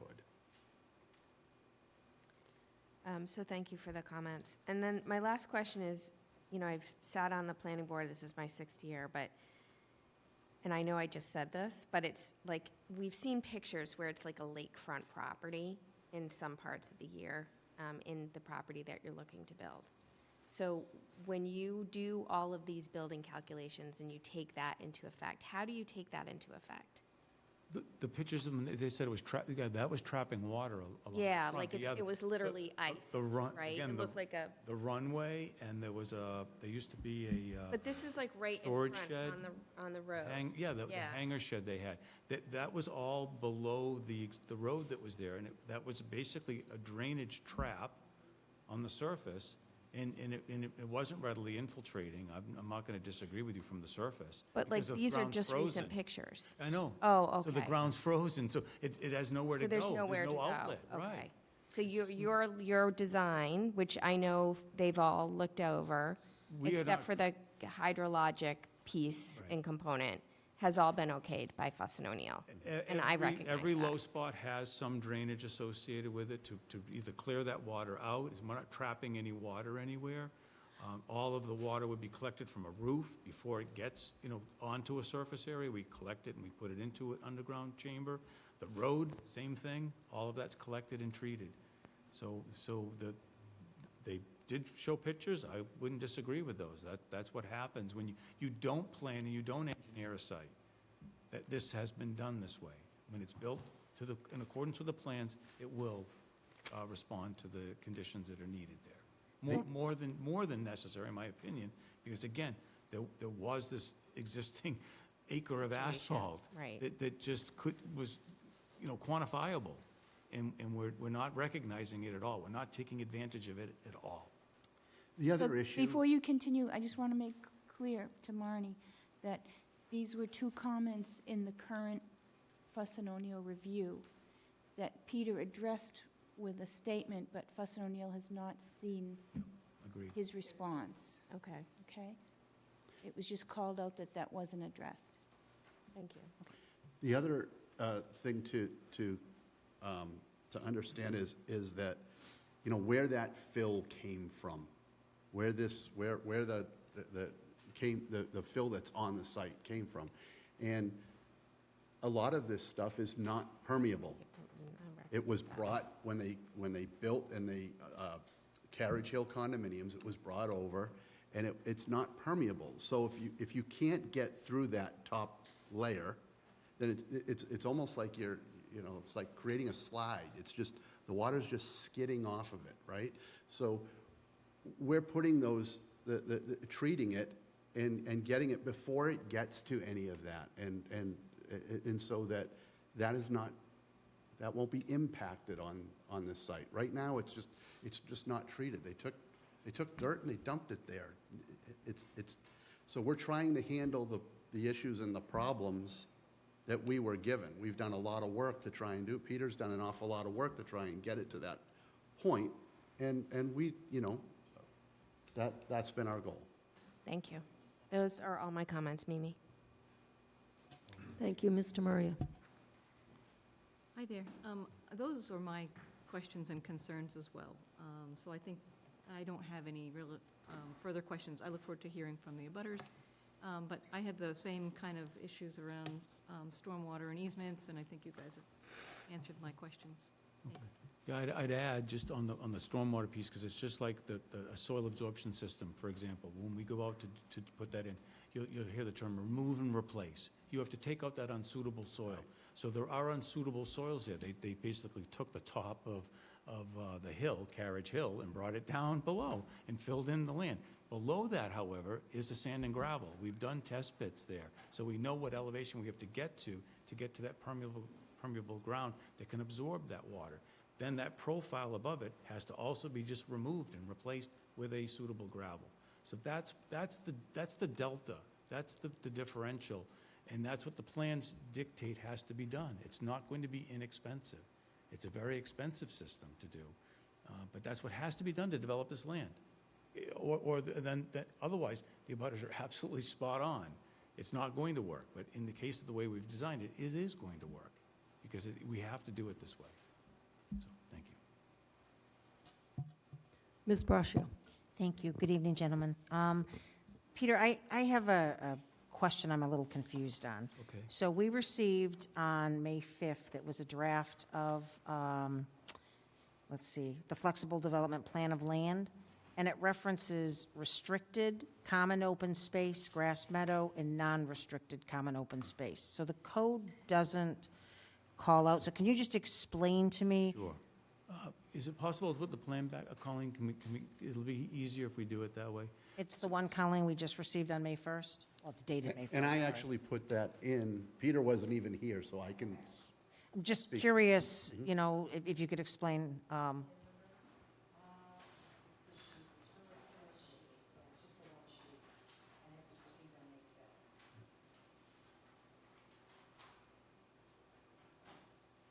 Was that the plan that came with the Yeah, restriction? With the restriction, yes. So, under 5A? Yes, that one. I'm just getting this now.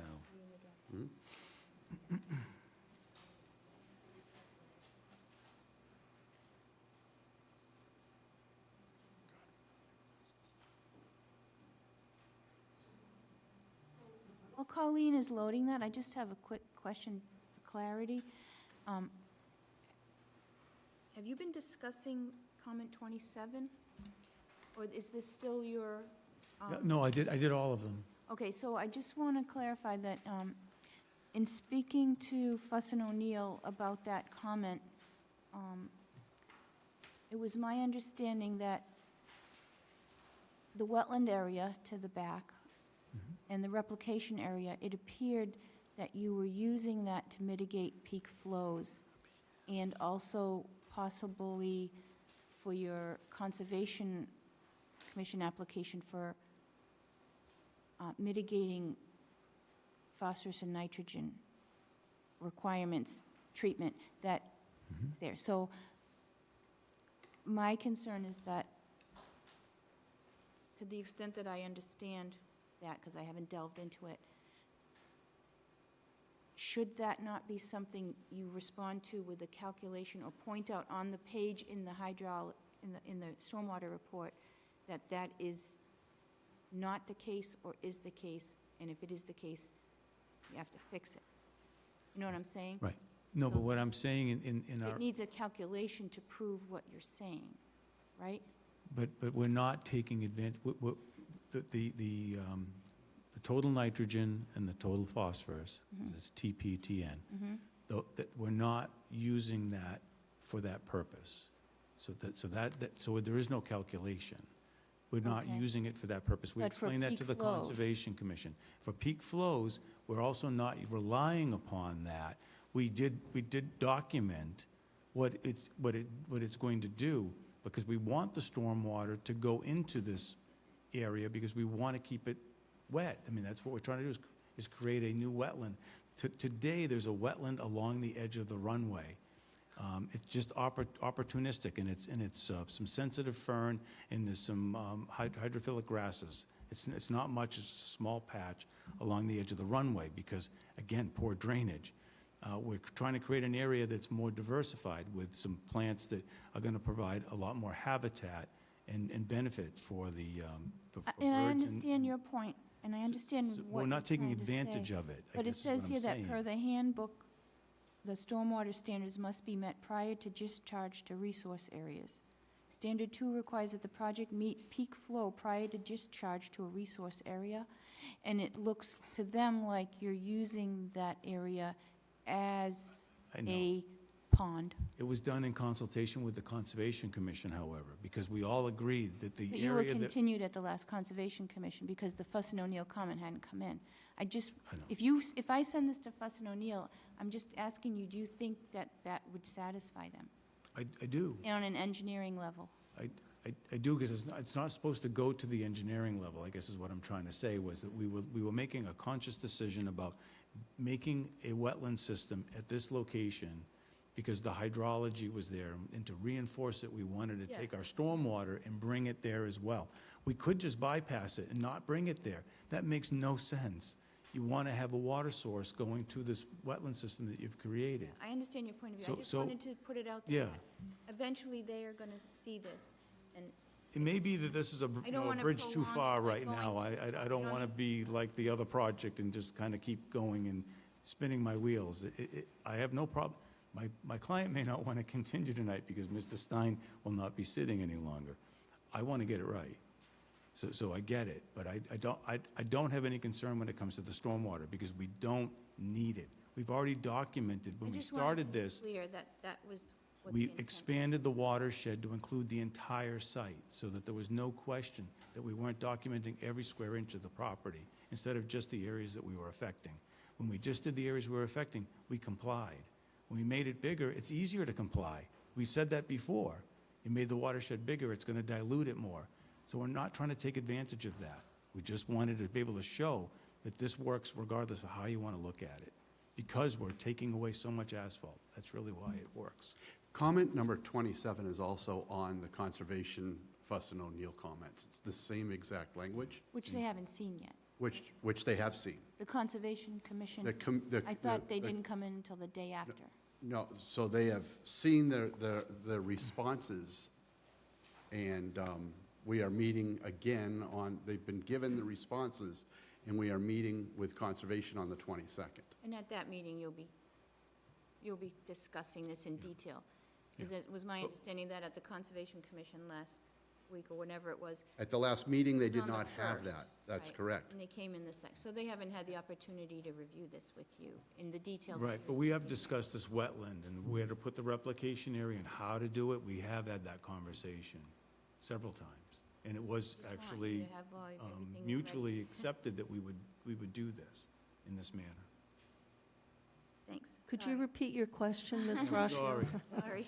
No, that's okay. So the actual plan is up on the screen. Yes. And consistency-wise as well, it lists restricted, common, open space, grass meadow, and then it also lists non-restricted, common, open space. And I'm just looking for clarity because the code doesn't differentiate restricted, it doesn't even use that language. So I'm just trying to be clear on what that is. So I did that myself when Peter and Zach were not here. The point being, the area that it lists as non-restricted, if there was talk that anything that pipes or anything ran under could not be counted as open space. This is only a draft, so the point behind that was to prove that even if we did not include the open space that I listed non-restricted, we met the open space requirements. So it's just a draft. It is only for the purpose of, and that's what the code said we needed to provide a draft. This is, the final open space restriction is done after approvals. So this is only a draft to show the 3 areas, and if there was ultimate concern in that, what I call non-restricted area, we still meet the 55% without using it at all. We intend to use it as open space. It will be open space. The question is whether you can count it in what percentage you can count in your calculations. So the point was to show without that, we're above and beyond where we need to be.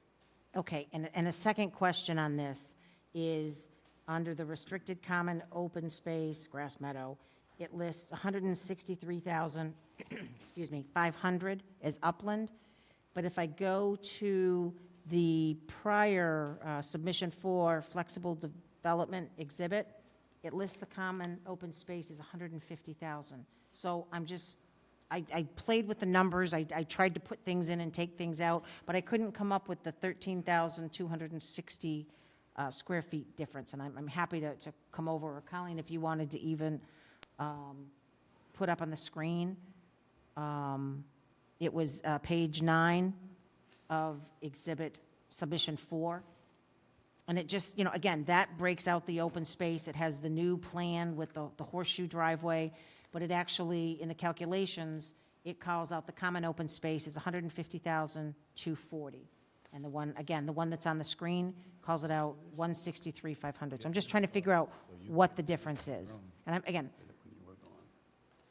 I'm happy for your purposes to walk over and show you this, but if Colleen could put it on the screen for anybody watching, they might be able to see what I'm talking about.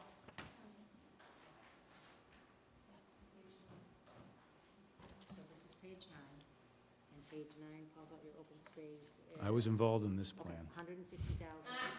I was not involved in this plan. This one calls it out as 163. So I'm just trying to figure out what the difference between this and this is where the 13,000 lies, just again, for consistency purposes. Right. So I would say, for consistency purposes, this is a draft. This is our plan package. So this is no more than a draft. This is our package. Okay. So while I appreciate this, I think this might have made it a bit more confusing for me. But I Right, understand that's why- why we put the word draft there. It was just a requirement of us. Part of the code was for us to provide a draft Yep. to work off of, and frankly, we didn't know where we were going to end up with those numbers. So Okay. it was a separate piece to do. But the plan that you have that we've presented, the plan 150, set, 240. whatever the plan set is that you have is what Okay. we should be relying upon for. Okay. Thank you. Yeah, but the one thing that does factor in here, and ultimately is a decision of this board, is how much of this open space are we going to continue to maintain as a meadow? I mean, this is a meadow. I would say there's a great deal of benefit to that for the habitat that's there, to have a meadow and not let it just reforest, because it will. If you don't maintain it, it will reforest. So we should define where those limits are, and I know we're expecting to create such a document. Right, so I noticed in the draft, the restrictive covenants, it mentions cutting 2 or 3 times a year. And again, I know that's up to the board, but like when they do the meadow, sorry, I keep hitting this.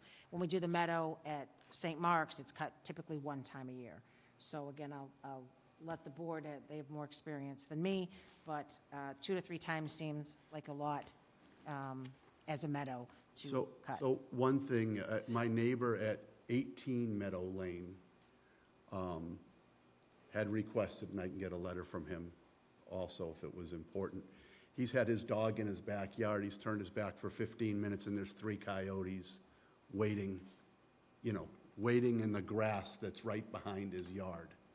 And the septic system is going to be right there also. So I'm trying to be cognizant of that too. And that was a concern of his. Okay, and again, thank you. Thank you for the updates to the plans and everything you've done to this point. I appreciate it.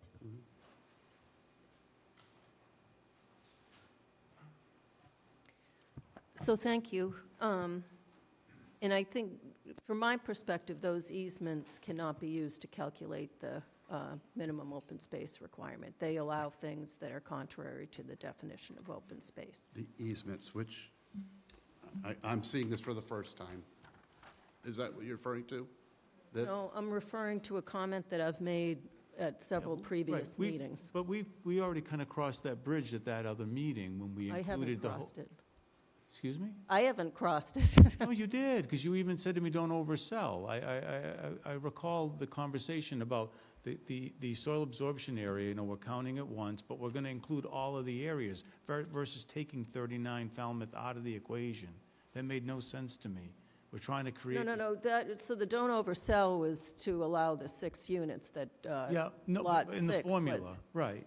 Okay, well, Yeah, that that's too. what that was. All right. But the easements but those that are allow, same conversation. that to be dug up and the septic to be maintained it contradicts the definition of open space. And the other easement over by parcel 6, or the parcel that was counted for lot 6, allows vehicular and pedestrian traffic. So that our definition specifically says not used as drive, so that cannot count as the, It's not being, the only thing that's being It's an used as a easement. drive so it could. is the easement for the right, and there's no parking allowed.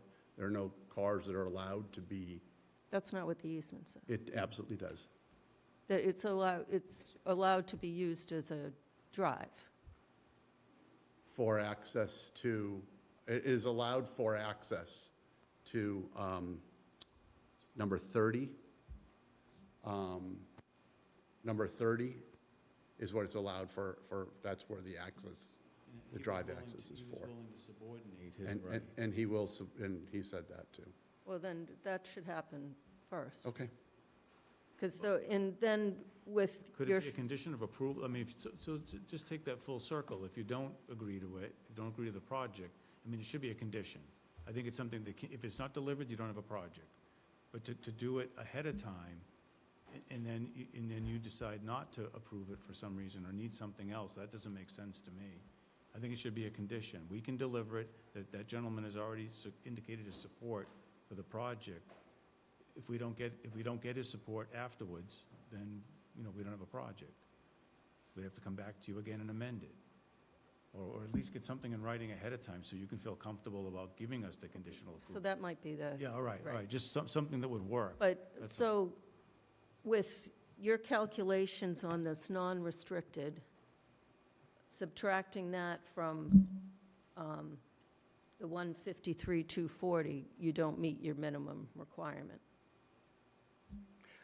I guess the non-restricted is what's causing all the confusion, right? That's just the draft.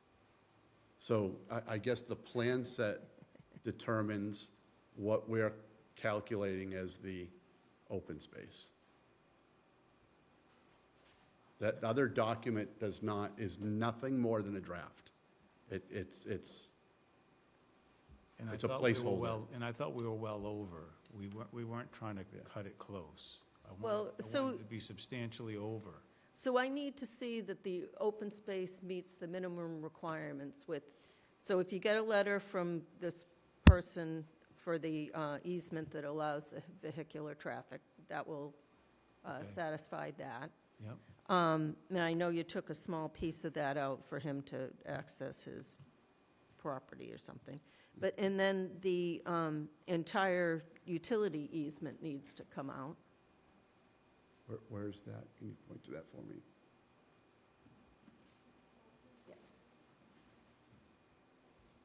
Well, why are you saying that none of that can count? Not one piece of it can count, when it's only being occupied in a small portion of it?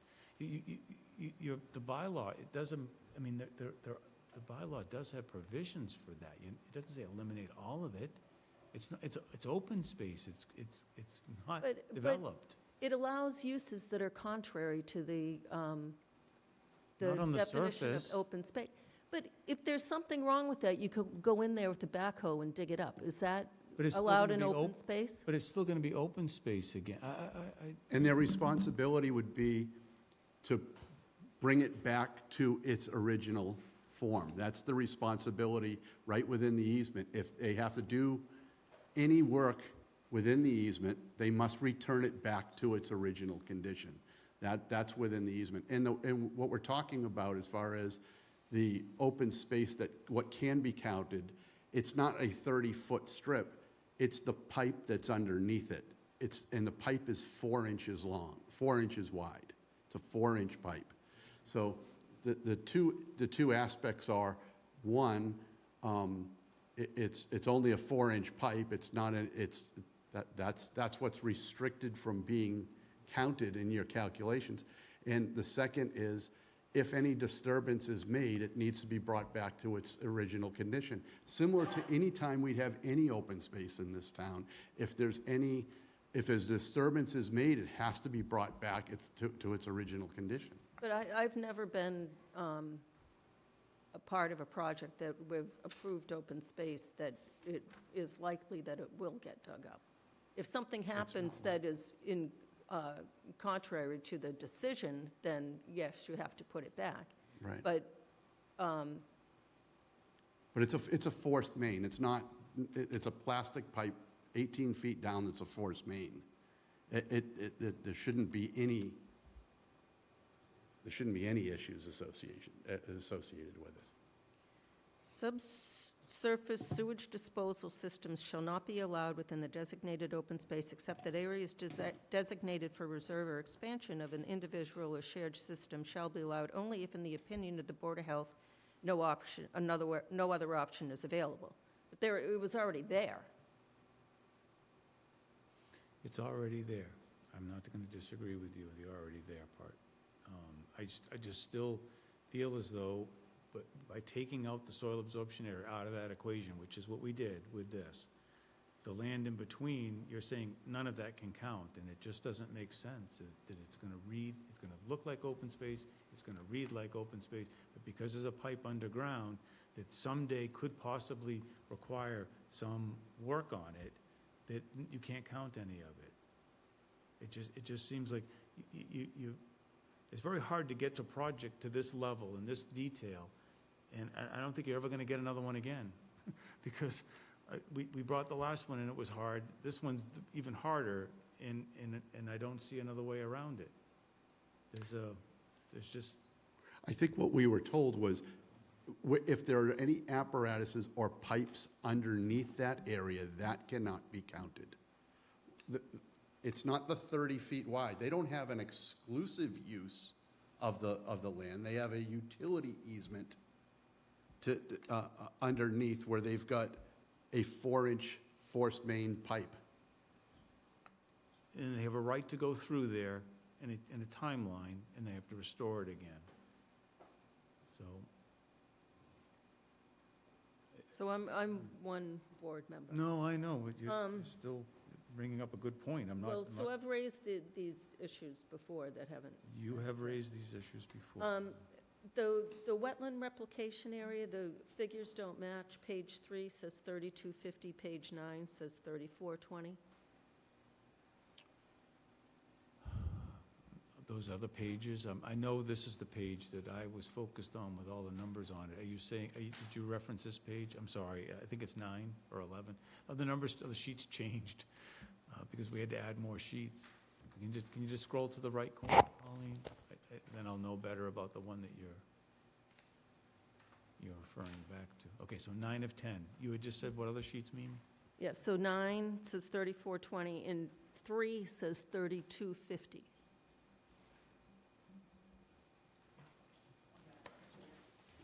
Yeah, I don't recall. All right, thank you. I didn't bring my set. This takes forever to print out again. And when I thought I was going to be on time, and I didn't find one on the desk, I was like, oh, I got to go print this. And I thought, oh, no, it's going to take a good 20 minutes to a half an hour to print because there's so much memory in it. Represents that number, and one represents that number. Right. So they should be the same. No, 3210 was what we had for the area along the runway. 3250 is our replication area that's at the rear. I just want to go back to 10 and understand something. On sheet 9, not Yeah. not the 3210 or whatever you just said. Well, I'm just saying that they're different figures, Oh, okay, yep, and I assume it's the same. I do too. Area. I don't know. Right now, I want to say it's the 32. It's a smaller number, Mimi, but you're right. There's two different numbers there, and I don't know why. On page 6, Okay. the plant substitution note, Yeah, we'll have to standardize that note for Southborough projects. It's probably that one. Yeah, all right, I'll get that one for with you. approval by town planner. And then the naturalized open space.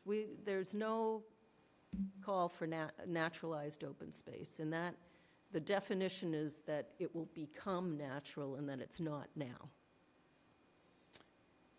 I guess what I'm trying to say with that is that's where the trees are, that's where we're not going to do any sort of So it's natural. maintenance. Yeah, it's natural. So you just Whereas gotta the get rid meadow. of the IZ. The eyes. and Oh, that's it. yeah, all right, very good. We weren't trying to put new terminology in, I was just trying to. And then if we're going to, it sounds like we're rolling towards a revision here. So what I think we should also talk about is how much of this can be mowed, and what do you think is Yeah. the right amount of mowing? We should know that. I'm coming. Okay, yeah. all right. So that 10-inch strip that is to the west of the driveway? No, the other side. The access strip to get to the open space, yes. So will that be, will there be a fence or something to differentiate that? I from the would rest of like the to do lawn? that. You can either and- monuments or a fence or whatever you feel is appropriate. And speaking of monuments, the open space, there'll be Absolutely. signage. What kind of signage? The pheno markers or the plaques? Like, you want open space? It should be signs? something up higher. I Yeah, just just don't want something that's You going to be don't want granite ground-based because of the Oh, no. posts. Just so people are aware it's open. Typically, the And not pheno backyard. markers and some kind of signage in some instances, if it's, but you'd have. It's signage in not that area. public open space, it's only for the people that are within the association. and Right, they've who are got usually the conduct people that documents, too. dump stuff or mow it. What's that? Who are usually the people that dump stuff on open space and Right. mow it. I understand. So just so we're clear, what's open space and what's backyard. So the open space on the interior of the driveway, is that going to be some kind of a park or something? Yeah, the hope was it was just going to be an open, they could use it. Kids want to throw a ball around or whatever they want to do. It would be mowed and it would be utilized. So from that will be perspective. mowed on a regular That's basis? definitely mowed. That, as well as that strip that you were just referring to, would be mowed. There needs to be access to walk to get to the open space. And I'd like to have a walkway that is that 10-foot wide that we can mow to get back to, because a lot of the attraction to this site is being able to get back to the Peninsula Trail, the walking trails and so forth that are in the back. So that's what that 10-foot is access, Right, but you've got to, if after that 10-foot, you told me that we could only mow that once a year, and grass is going to be this high, then you can't get through it at some portions of the year in order to get to that trail, the walking trails. Do you see what I mean? Yeah. So I'd like to have a 10-foot, just, it doesn't need to be wide, but something that will allow people to be able to walk and get to the trails. That's one of the, I see those in some areas. I've seen them where you have the open space and they just. Just cut like a straw. trail. yeah, that's it. Yeah. Yeah, that's it. That's just the ability to get back there. So to the open space that it's been discussed, and I know one of the abutters brought up that part of it's forested. So there's going to be part that's forested and part that's a meadow. So that needs to be indicated, and that needs to be referenced in the restrictive. Right, and that's what that draft form, that form that's causing the confusion was attempting to do in a draft. We were basically saying, we recognize we need to do these three things.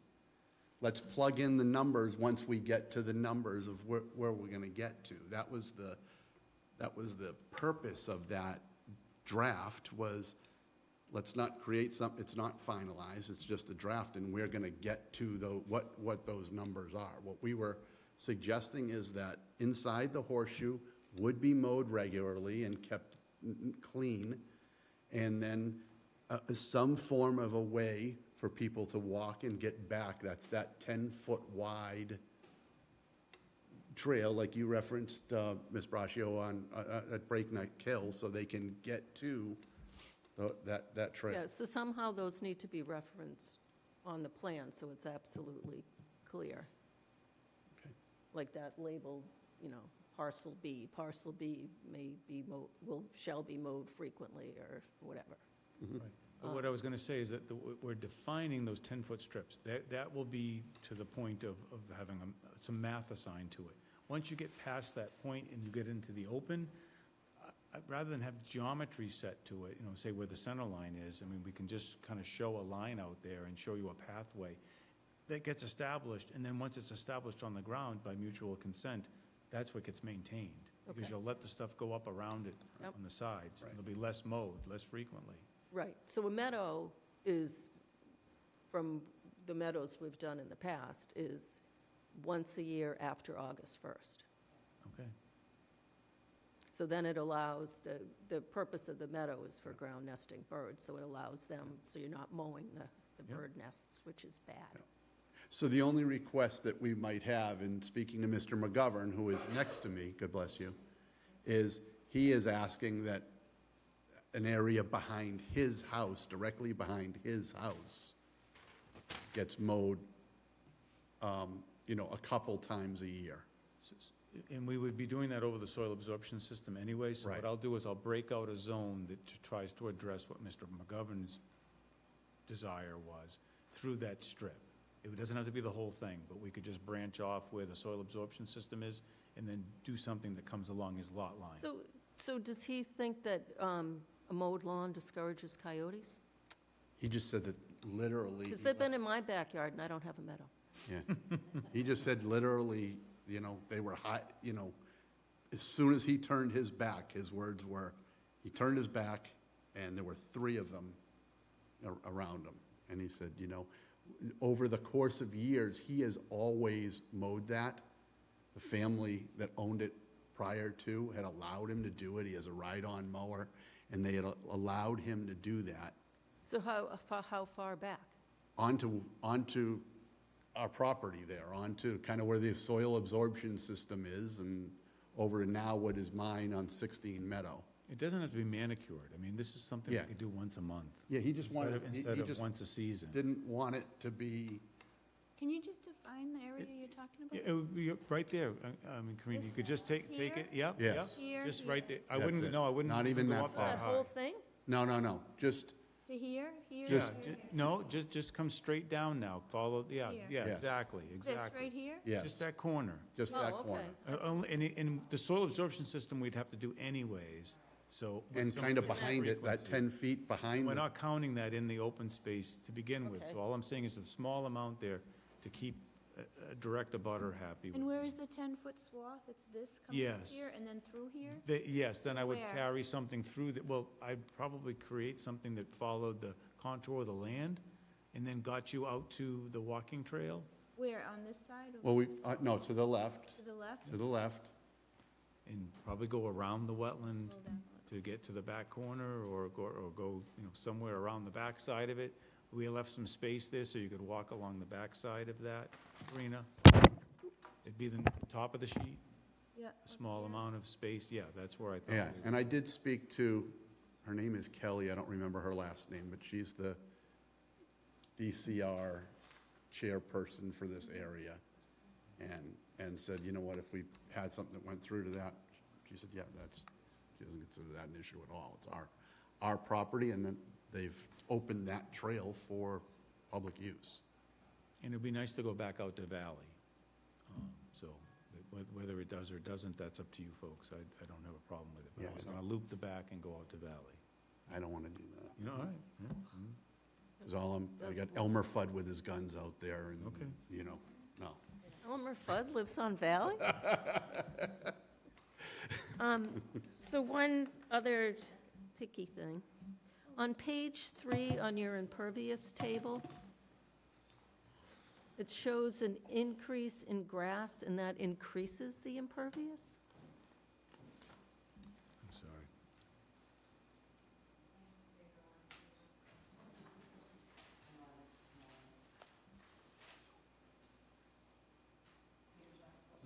No, I don't know why Zach labeled it like that. I'd have to check. I don't know. Okay, That doesn't stand to reason. it didn't, I'm not an engineer, but that didn't make sense to me. All right.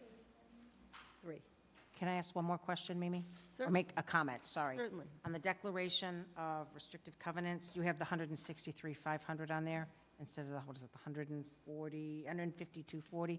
You want to make sure that you change that. Yeah, again, that's a draft. Once we get to Agreed. a point that we know exactly what we're utilizing. Right. And what the board is saying, Yep. yes, we can utilize, then the numbers will, whatever the plan, approved plan says, those numbers will say. I just wanted to make sure, thank you. Yes, So all the numbers are the same? right, but we're just not there yet. Once, Sorry. All the numbers are the same? yeah, again, that's just it's a placeholder. It's Okay. nothing more than a placeholder to meet that need of having us submit a placeholder.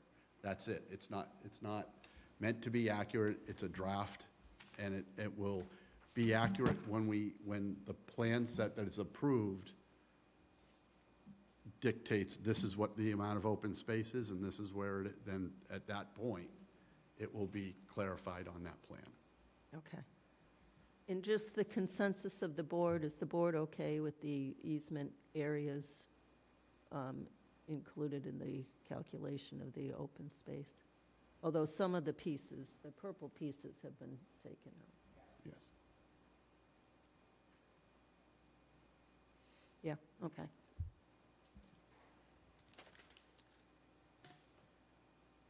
Anyone in the public have any comment?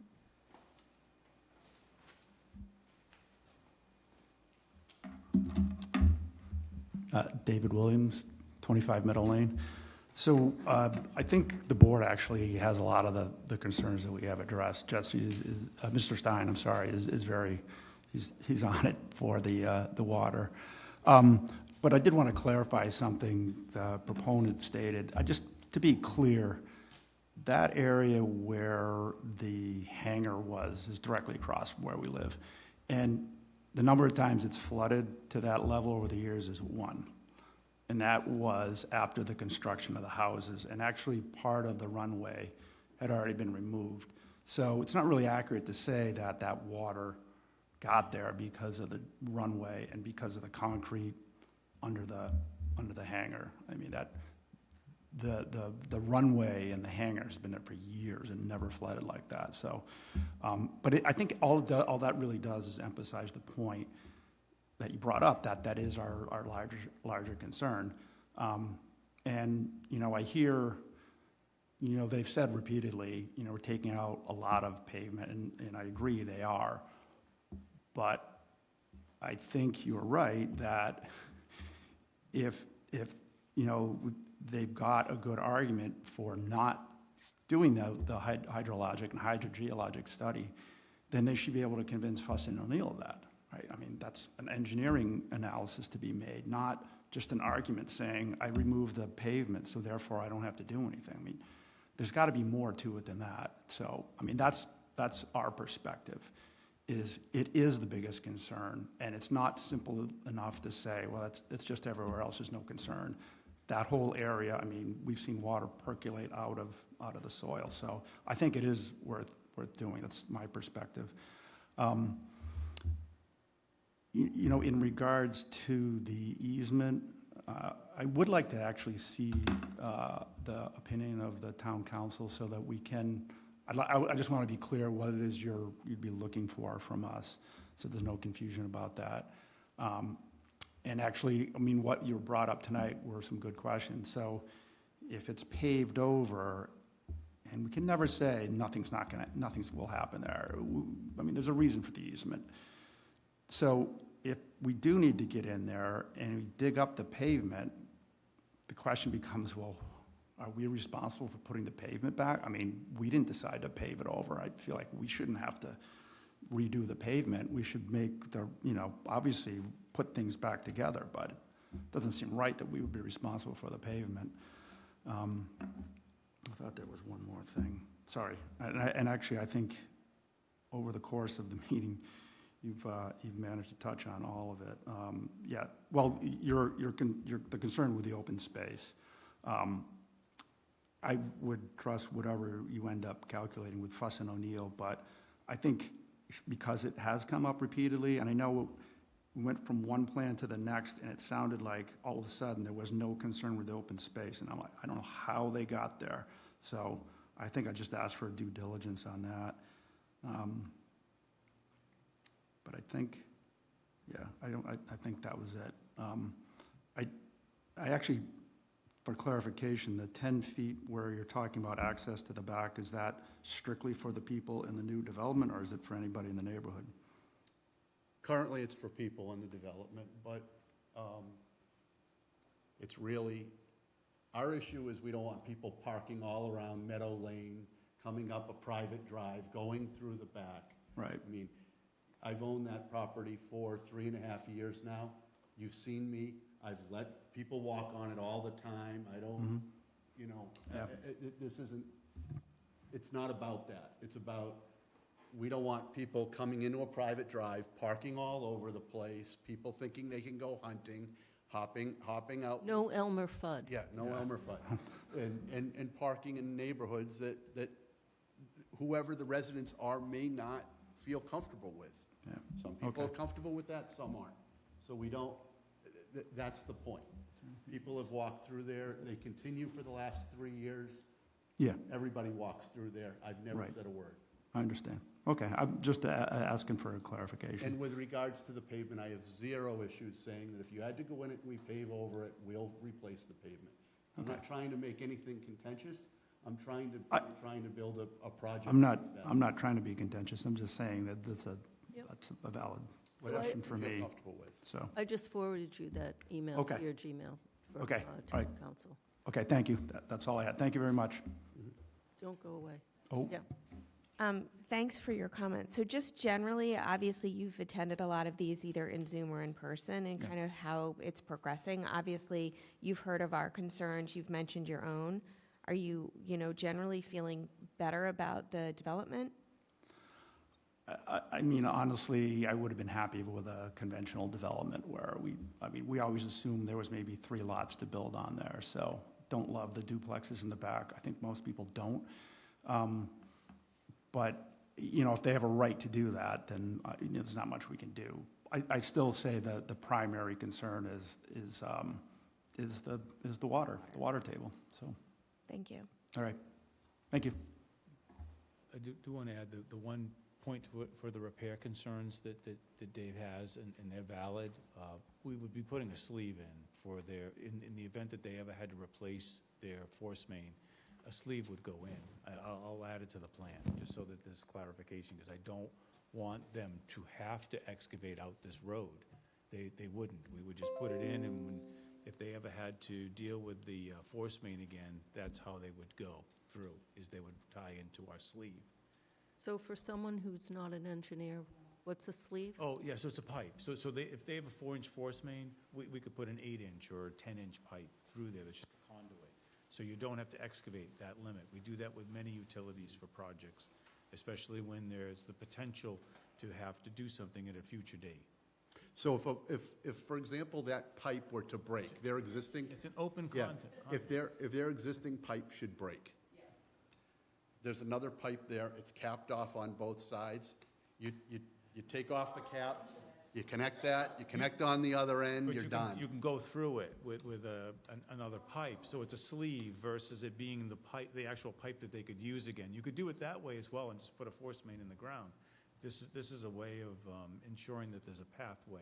So that pipe is under pressure, Their Yes. force right? main And pipe is is going under towards pressure. this soil absorption Correct. system right up there. So Right. Yes, it's not like gravity flow. no. It gets pumped up there. But there's a wet well there, and it's deep, and that's the issue, for them, is that they had to get gravity to get to that location, and then they're pumping up to get to that field. And so those are typically at least 5 feet down, right? The sleeve, I'd put frost protection, So yes, that would it they're be down frost 5 feet? protected, Or Yep. they encase them in sand or something. So Yep. you know about how deep that has to go? Yeah, I would just You'll get it see it below on the frost plan? line, and then they would be able to tie in, and they would come out of their wet well, and no matter what, there's still a gradient that they So have the to septic achieve. plan that's approved will show the inverts you have to meet, the pipe out. I know the inverts at the leaching area there, and I think we know the ones at the wet well. We just don't know what happens in between. In between, yeah. That's what I'm saying. Where you're crossing. I would have liked that engineer to have done a little bit more detailing on their as-built, that's all. So it's actually, it's an advantage to them, because however this were to break, if it were to break, and it probably won't break, but however it was, they would have had to, if nothing was built there, they would have had to go in, dig 18 feet. We're saying while we're doing construction, we'll be willing to do it for them, cap on both ends. The likelihood of anybody having to go in there is very slim to none. And all I'm saying is if you're going through the effort to put it in, you should be close to where it has to go. Oh, yeah, Because yeah. the 4-inch pipe is not flexible. Right, but I'm not Right, going to it's- dig down to a greater depth. As long as Right. it has frost protection, you can get, the grade line isn't going to be affected. Yeah. You still got to make up the same elevations to get from point A to point B. You're just going to do That's it a right. lot sooner. Yeah. Okay. Just saying. Okay. Mr. Williams, if you or any of the other abutters or other easement holders have any comments or things that you would like to see to protect your rights, just let me know after you have a chance to look at Did you understand what they were just saying, Mr. Williams, about the sleeve. the sleeve? I wasn't sure if you caught that, so, Yeah, thank you. I think I was just saying, I would love to see the actual detail of how you do that. Because I'm not a civil engineer, but I can understand, projects like this. And honestly, the capping on both ends doesn't make sense to me. So I would just love to see, I'd like to see the detail on it, honestly. Yeah. Thank you. Thank you. We'll add that to the plan. And then I know we got, you received an open space commentary today. Yeah, I got it handed to me, Yeah. and yeah, that's all right. That's not unusual. So I think we're getting close, but I think there is some. No, I know, cleanup and things. I guess I would, close by saying I feel like we're going to have to continue, and I will miss Mr. Stein's insight and As will support. we all. But, so I think on those 2 waivers, on those 2 hydrologic things. Yeah. Yeah, I am inclined to not grant those. I think we need So to make sure. is it going to be a this condition of approval, or we have to do it ahead of time? I guess, is that how you want to see it? Okay, fine, then we'll just have to do it, Bill. So is that same thing before Concom? Did I understand that right? No. No.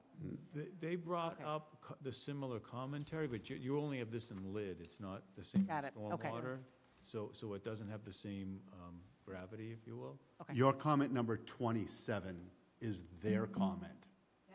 So is their comment 14. So what we were asking on that is if Concom is okay with your number 27, which is exactly worded the same way in number 14, that we would follow Concom. And I think Karina and I had that discussion. Just make it clearer that if Concom gets this comment and Peter's response, and they don't feel it has to go back to Fuss and O'Neill Right, for more technical response, right. it would be up to the board if they're going to accept the same, accept that comment.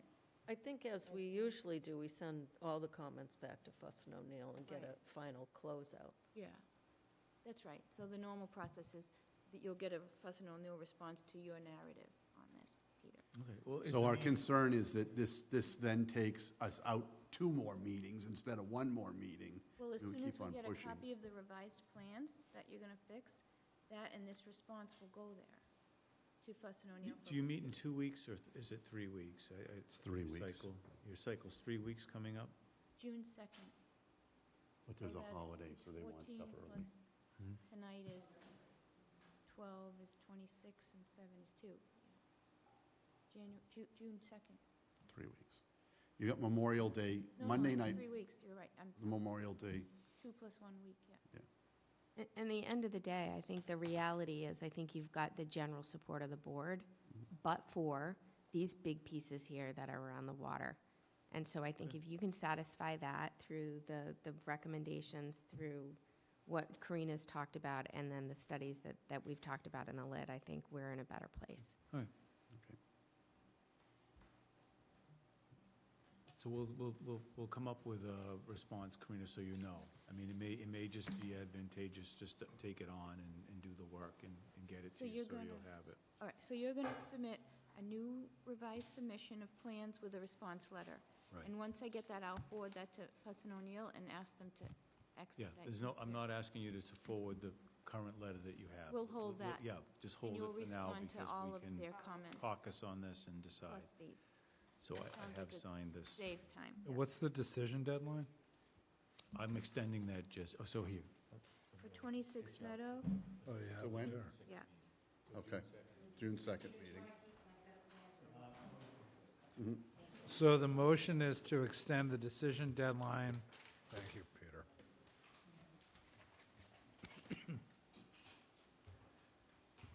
Sorry.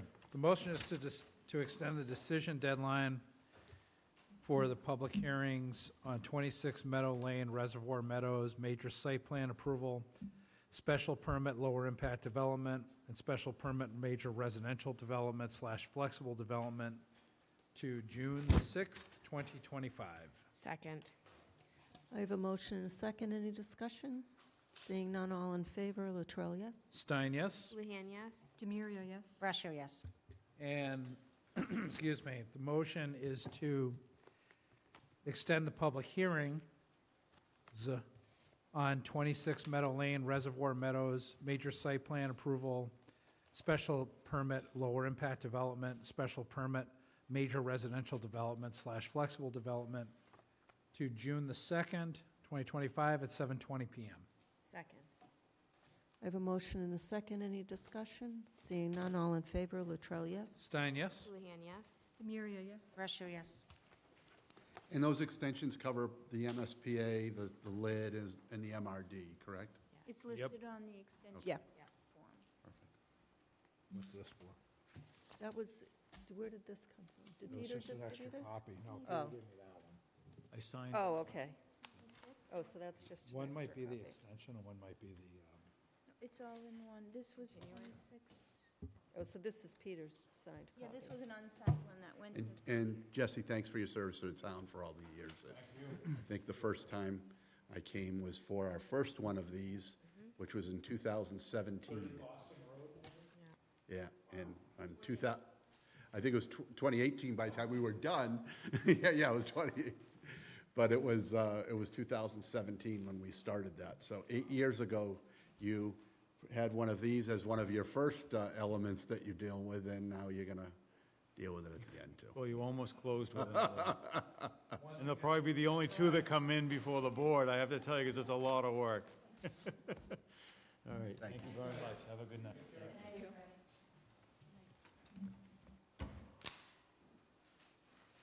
The next item on the agenda, planners report. I can do this quick.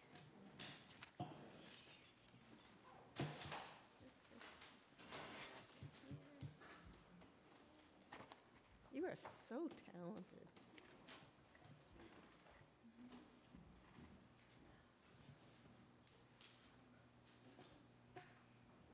It's definitely frame-worthy.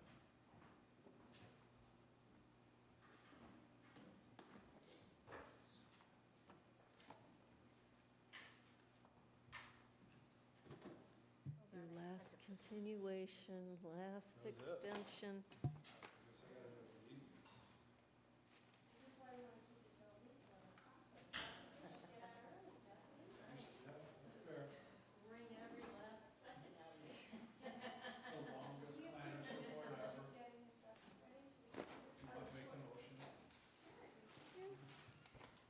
I make a motion to approve the April 22nd, 2025 minutes. I'll second it. For discussion? For discussion, yeah. I'm going to abstain. That's my discussion. Line 45.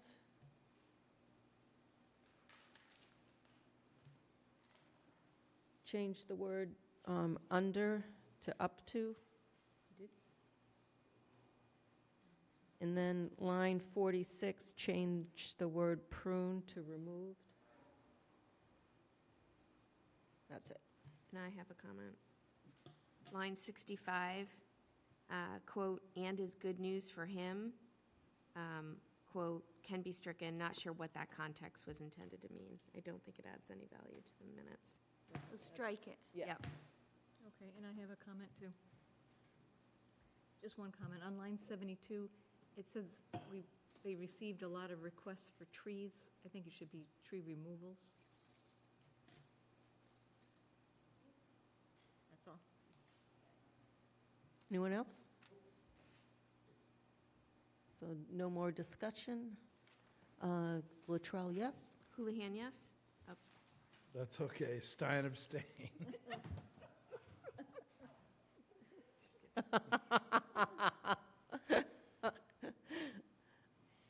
Did we get everyone? No, oh, Demiria, yes. Brasher, yes. Okay. Okay.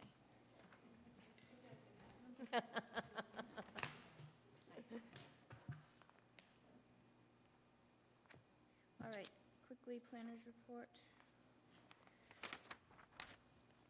Project updates.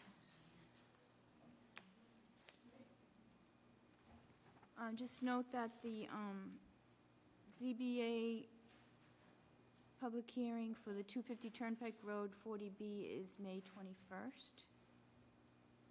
Okay. Next thing here.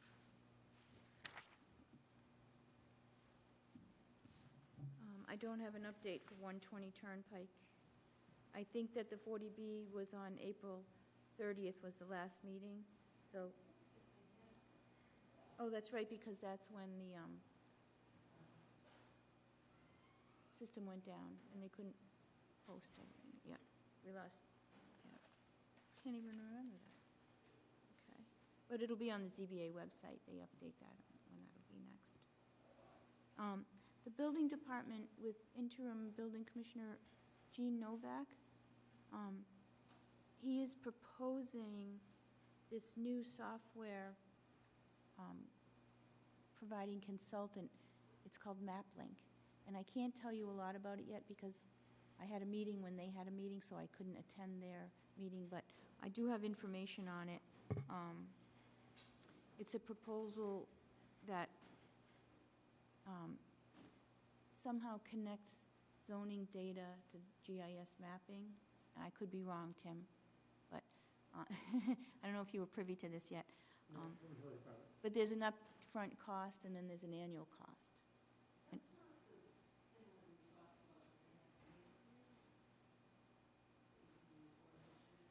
No, that Sorry. was like a complaint app that you click in and you can complain, and then and you have to answer in a certain amount of days. So the map link it's just, and I'll update the board at the next meeting once I've attended and watched the webinar, okay? General code, what's the next one? Open space monitoring. So I'm in the process of selecting 5 or 6 locations for this year's open space inspections, which need to be completed by June 30th, and this is typically the time frame when we do this. So if you have any suggestions, I already have a couple of locations, and I've talked to Freddie Gillespie if she had any as well. So once I pick them, I'll provide it to Mimi and Freddie, and if they have any comment. Zoning map update, I have a quote from CAI, it's the company that updates our GIS mapping, to put the MBTA Communities Overlay District on the GIS mapping and on a zoning map. It's approximately $1,000 to do that, just a little under. So I'll be preparing a contract for them to do that from our planning board budget, because I have money carried for zoning amendments. Last thing, 96 Mount Vickery, actually I have 2 more things. 96 Mount Vickery has started construction. There's a meeting tomorrow morning at site with the DPW's town engineer. Caitlin will be there, and Nitch will have their engineer out there as well to review the excavation of the roadway and the detention basins. So that's moving along, and we did have a good Chestnut Meadow, as well as Ruby Estates, this 96 Mount Vickery, will be coming in for a covenant extension at the May 19th Zoom meeting. Very quick, just to extend the covenants, the time frame in which they have to complete the project. Chestnut Meadows is almost done. They think about 6 to 8 months, and then they'll request for public road acceptance. But I think it'll take a little longer. Bill and I met with the team, the development team on site this morning, and did kind of some cursory things they need to fix. So they're going to plan on paving in the next 3 weeks or so, and then do as-built, et cetera. That's all I have. Can I ask Karina a question Yeah. quickly? So Karina, can you just check and see where we're at on Illabella, on Mount Vickery, as to how close we are to getting the affordables built there? We're very close, I think, because I've been tracking the building permits, but I haven't looked at it in a month or so. But I know that a lot of them have already processed. But in every one, I write in my that they have to do that by 75% of occupancy. Okay. Is there something else? No, I think that's it. Okay. Whatever I forget, I'll tell you next time. Mr. Stein. Motion, I move to adjourn. Second. I have a motion and a second. Any discussion? Thanks, everybody. We're going to Thank miss you. I love yous, We love you too. and good luck. I know you'll do great. Can we make a Latrell, motion yes. that he has to stay? Yeah. He has to come to every meeting. Super fan. Latrell, yes. Stein, yes. Houlihan, yes. Demuria, yes. Brashear, yes.